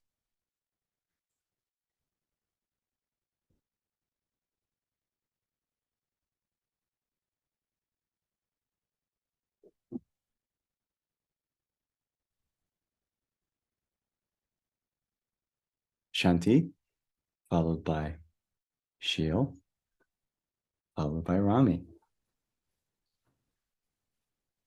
Thank you, Venerable. So my question is, when they say you have to maintain secrecy while practicing Tantra, so I mean, what level of secrecy practically can you follow? I mean, like all the images should be hidden away and everything, but I mean, a certain amount anyways, then public domain. And secondly, I mean, some things you just come up in normal conversation and all. So what level to practically maintain secrecy? Yeah. Very good question.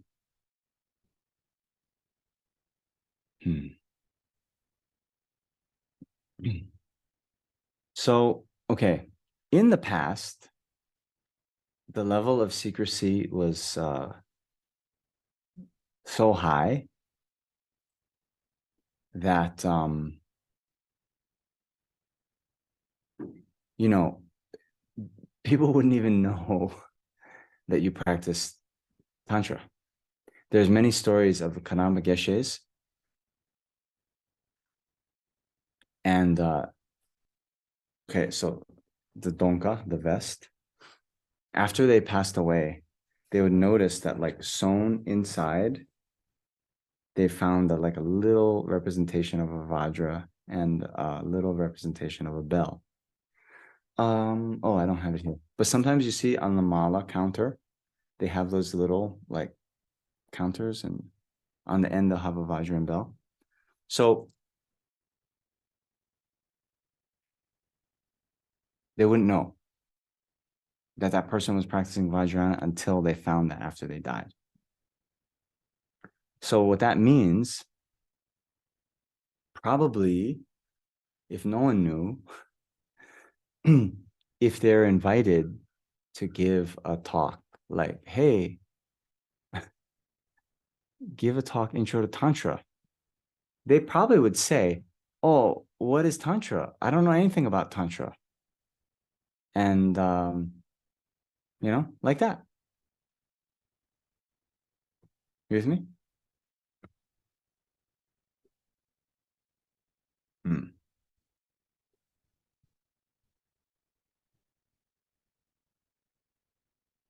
One second.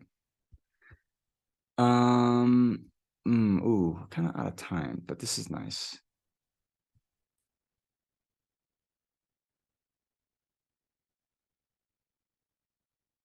Okay. So I had quoted from here before. This is Lamrim Chenmo. But right above that, what I already talked about, there's this Tantra bestowing the initiation of Vajrapani.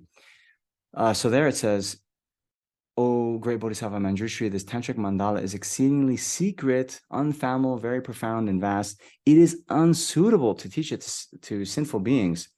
Vajrapani, you say that this mandala is very rare. Since I have not heard about it, to whom should it be explained?"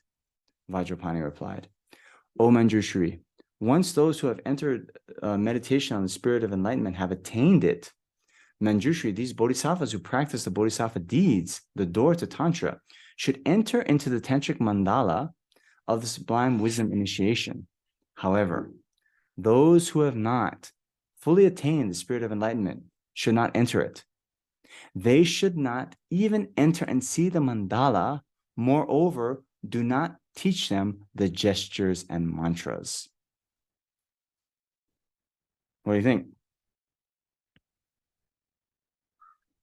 So that means if you're not a bodhisattva, okay, Vajrapani is telling Manjushri, if those students are not bodhisattvas, they should not even see the mandala. They should not even be seeing the mudras and gestures, mudras and mantras like that. So are you all, we have a collection of 15 bodhisattvas? I rejoice.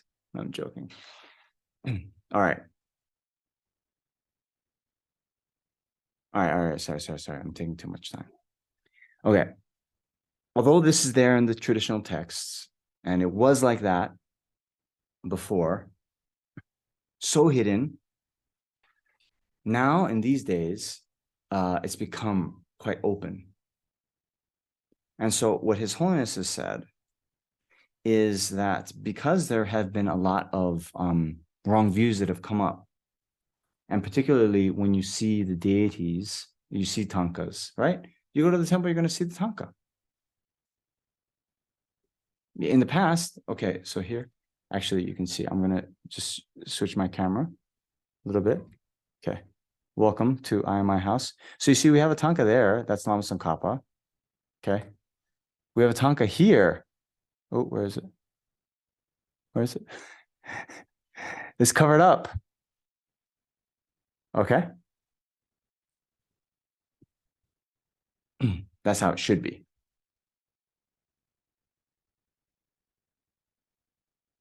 But in other places, you'll see the images and then you'll see the deities in union, and a lot of wrong views can come up. So His Holiness has said, for the purpose of dispelling wrong views that might arise, then it's okay to teach the tantras or some elements of the tantras more openly. Okay. Now, with this teaching, yeah, I worry sometimes that I'm about to say something. I'm even a few things I've said in this lecture, I'm like, oh. But my motivation is to, teach something authentic. And this is the other thing too, right? You'll see it in popular culture, right? All these talk of, tantric sex and all this stuff, right?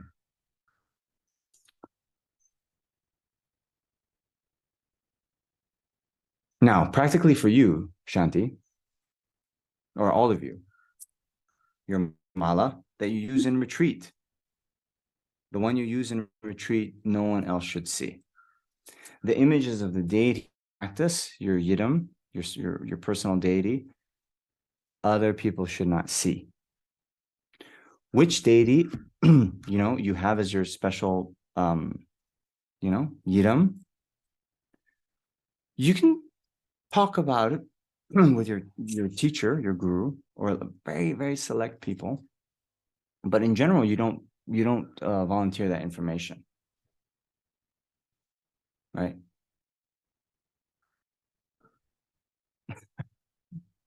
Sorry, we're a little bit over time. It's okay. I think I mentioned, I like this story. So, once when I was doing retreat, you should even kind of keep that secret, like what you're actually doing if you're doing a deity retreat. So there's some I met here at Sarah, and they asked me, "Oh, what retreat are you doing?" Right? And I told them, "I'm doing a retreat on how to be a better person." And they were so astonished. They're like, "What? I didn't know you could do a retreat on that." which in my mind is like, who have you been studying with? All of our practices should be about becoming a better person, right? That's essentially what it is. Hey, we're saying we want to practice so we become enlightened. The Buddha is the best person, right? So even reciting the mantras, it should have that, as the upshot. Anyway, so when you do retreat, then also don't the fact that, oh, I'm doing, hey Vajra retreat. I'm doing this. It should be very, very, very, very secret. Does that help, Shanti? Now, in the tantric vows, there is this thing not disclosing the secrets to those uninitiated, or even if they have initiation, if they've lost faith or not keeping samaya, you should also not discuss. So there, what I've seen in the commentary is like, of course, you can mention, like I did, oh yeah, we had generation stage, completion stage.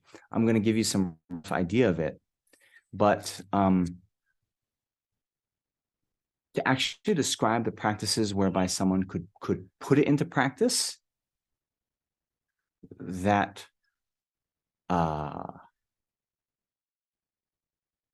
yeah, that I would consider a secret that would be a little bit more guarded. Do you understand? But it's kind of intellectual level, 4 classes of Tantra, this stuff. What we're going to cover in this is okay. Okay, sorry, Sheil, and then Rami. Yeah, we'll go a little bit over. If you have to go, adios, hasta la vista. Hi. I was wondering, so to do Tantra, as I'm listening to you, I understand there's got to be some preliminaries one needs to do, but I can't just decide, oh, I want to do Tantra, right? Like I think to my understanding, there's got to be some form, like I would have to have some sort of meditation practice going for a while, do some preliminaries, find a teacher, correct? Or am I thinking way off? No. You're not way off. You're thinking very well. But okay. Yeah. So, what Lama Tsongkhapa said, once I've become a suitable vessel by training in the general path, please bless me to enter immediately the holy gateway of the fortunate ones, the supreme Vajra vehicle, right? So you, in general, and this is why, hey, it's module 13, okay? Mm-hmm. So ideally, you would have had, not necessarily doing in discovering Buddhism, but all the content, all the content from the first 12 modules, you would have at least had some understanding of, right? And, always the question is, why do you want to practice Tantra, right? Why do you want to practice anything? Why do you want to wake up in the morning, right? So that mind of bodhicitta, right, the answer should be, why do I want to wake up in the morning? So I can attain enlightenment, so I can be of utmost benefit for sentient beings. Why am I going to sleep at night? So I can rest my body, so tomorrow I can continue to practice, so I can, attain enlightenment for the benefit of all sentient beings. Why do I want to, practice Tantra? So I can attain enlightenment for the benefit of all sentient beings. So that has to be quite, at least on an intellectual level, understood.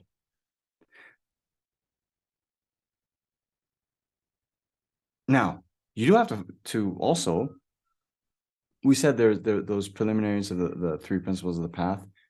You need that to become a suitable vessel. Then when you become a suitable vessel, in order to really practice the Vajrayana teachings, you need initiation. In order to have initiation, you need to find an initiating master. In order to, that's why we talked about all that last week. Then, when you take on someone as your guru, right? They become They become your guru, become their student. And so you would also want to not jump into that very quickly and check out that person, make sure they're qualified. But, you know, when you said, oh, you can't just decide I want to practice Tantra, you could have that decision, but then it should be at least a little bit like, why do I want to do that? Because I have some sense that that's going to be an effective way for me to achieve enlightenment for the benefit of all sentient beings. Then after you make that decision, you'll say, oh, in order to practice Tantra, I need to find a qualified guru that can give me initiation, and then go about your search. Where do those people exist? Do I have the qualities of a suitable student? And then, you know, make effort at making yourself ready.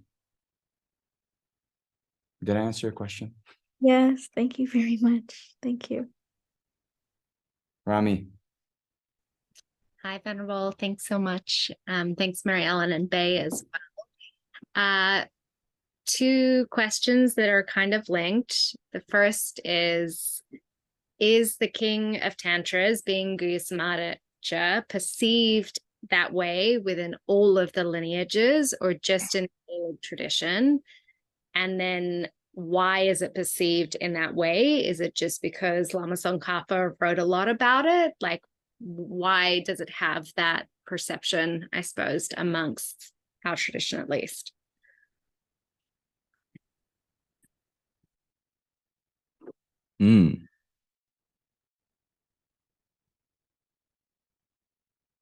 Okay.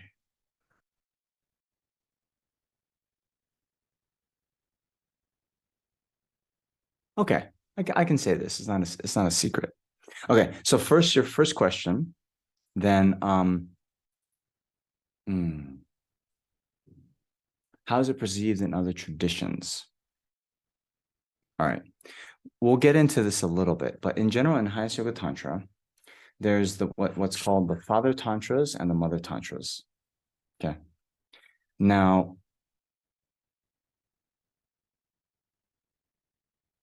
what distinguishes a father tantra and a mother tantra is okay. I'm just going to refresh my motivation. I'm doing this to dispel wrong views. Please, I don't want to be born in Vajra hell. Anyway, the state of enlightenment is going to come when we have what's called the unification of attaining, maybe some of you have heard, the illusory body and the clear light mind. Okay, so illusory body, clear light mind. We can think clear light mind being the like precursor to the omniscient mind of the Buddha, and the illusory body is going to become the precursor to the kind of form of the Buddha. And then you need to sort of have those two united. Okay, so father tantras are their main emphasis is on attaining the illusory body. The mother tantras, the main emphasis is on attaining the clear light mind. Okay. Then Guyasamadacha Tantra is a father tantra. For example, the Chakrasambhada Tantra is a mother tantra. So the Chakrasambhada Tantra is known as the king of the mother tantras.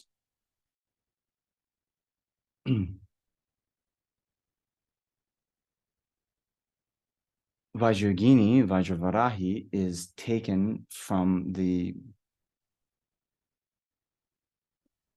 47th chapter of the 51 chapter Chakrasambhada Tantra.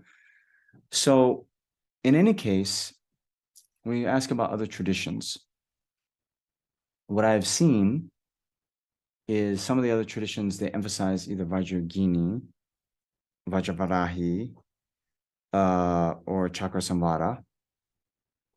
In the Kagyu, Karma Kagyu, that was a practice they emphasize. In the Sakya, they practice the Hevajra, which is another mother tantra.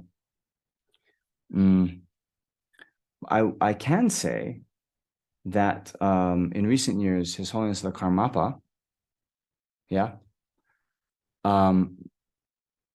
has studied Guhya Samaja Tantra and has said that he wants the Guhya Samaja more practiced in the Kagyu.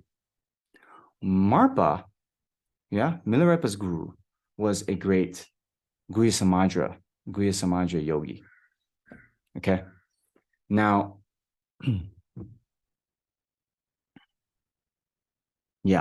so it is very esteemed, very revered, but according to individual karma, then the practice that would be best for you to do is going to depend, right? So my suspicion is, practically speaking, then some of the lineage lamas, for kind of ease of practice, they then taught their students some other things. As we see nowadays, like Vajrayogini it became very, very popular, actually due to Pabonka Rinpoche in large degree. And that one, it's like one deity, like relatively simple, short sadhana. The Guhya Samaja long sadhana takes a long time. It's very complex. There's all this stuff. So what His Holiness has said is for the monks or whoever, not just monks, but those who are studying in depth, they should do that on the basis of the Guhya Samaja Tantra. When you do a grounds and paths of Tantra, usually that presentation is based on Guhya Samaja. Once you then understand the so-called 5 stages, anyway, we'll get into this next week. Once you understand these things based on Guhya Samaja, then when you study, say, Chakrasambhara or Hevajra, you'll have some understanding. Did I answer both of your questions? Yeah, I guess why is Guhya Samaja perceived as the king of tantras? Right.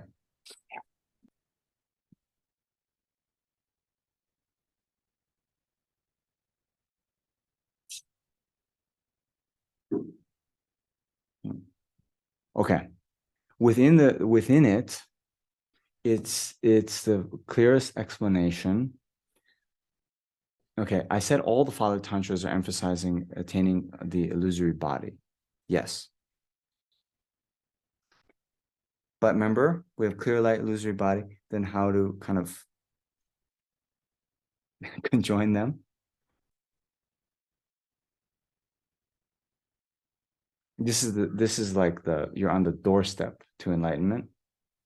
So Guhya Samaja Tantra has the clearest explanation of how to get over that last hump.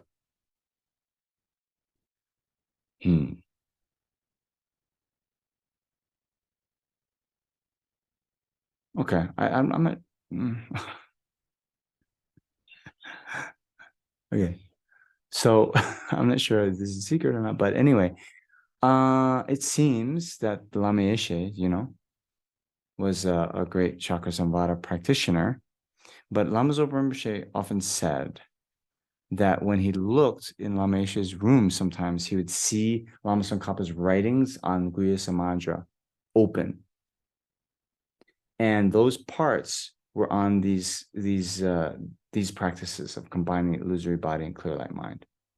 So even if you are a Chakrasamvara practitioner or practice another tantra, the explanation of practice, of course, is don't think, oh, Chakrasamvara tantra, that is mother tantra, it doesn't talk about illusory body. No. It's the emphasis. It's what is kind of more directly emphasized and clearly explained. So of course, you're going to attain the illusory body if you practice Chakrasamvada Tantra. Of course, you're going to attain the clear light mind if you practice Guhya Samadra, right? But those explanations that make it most clear and easy for us to put into practice are found in the Guhya Samadra Tantra. Therefore, king.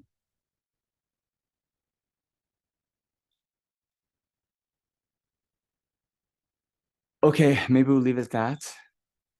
So due to all the merit that we've accumulated in our time here today, as well as all the merit accumulated 3 times by a number of ascending beings and those Buddhas, may this mind of bodhicitta be generated in our hearts and the hearts of all ascending beings without even a second's delay, and may that bodhicitta that has already been generated increase. Then we also dedicate, for all ascending beings to attain enlightenment as quickly as possible. And for that to happen, may they have all the conducive conditions, including having access to perfectly qualified mind and virtuous friends.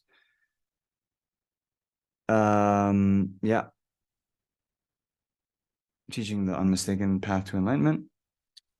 So may all the glorious gurus, particularly Soha and Dalai Lama, have long and stable lives, and may they continue to benefit ascending beings extensively through their teaching. And also all of our gurus who have recently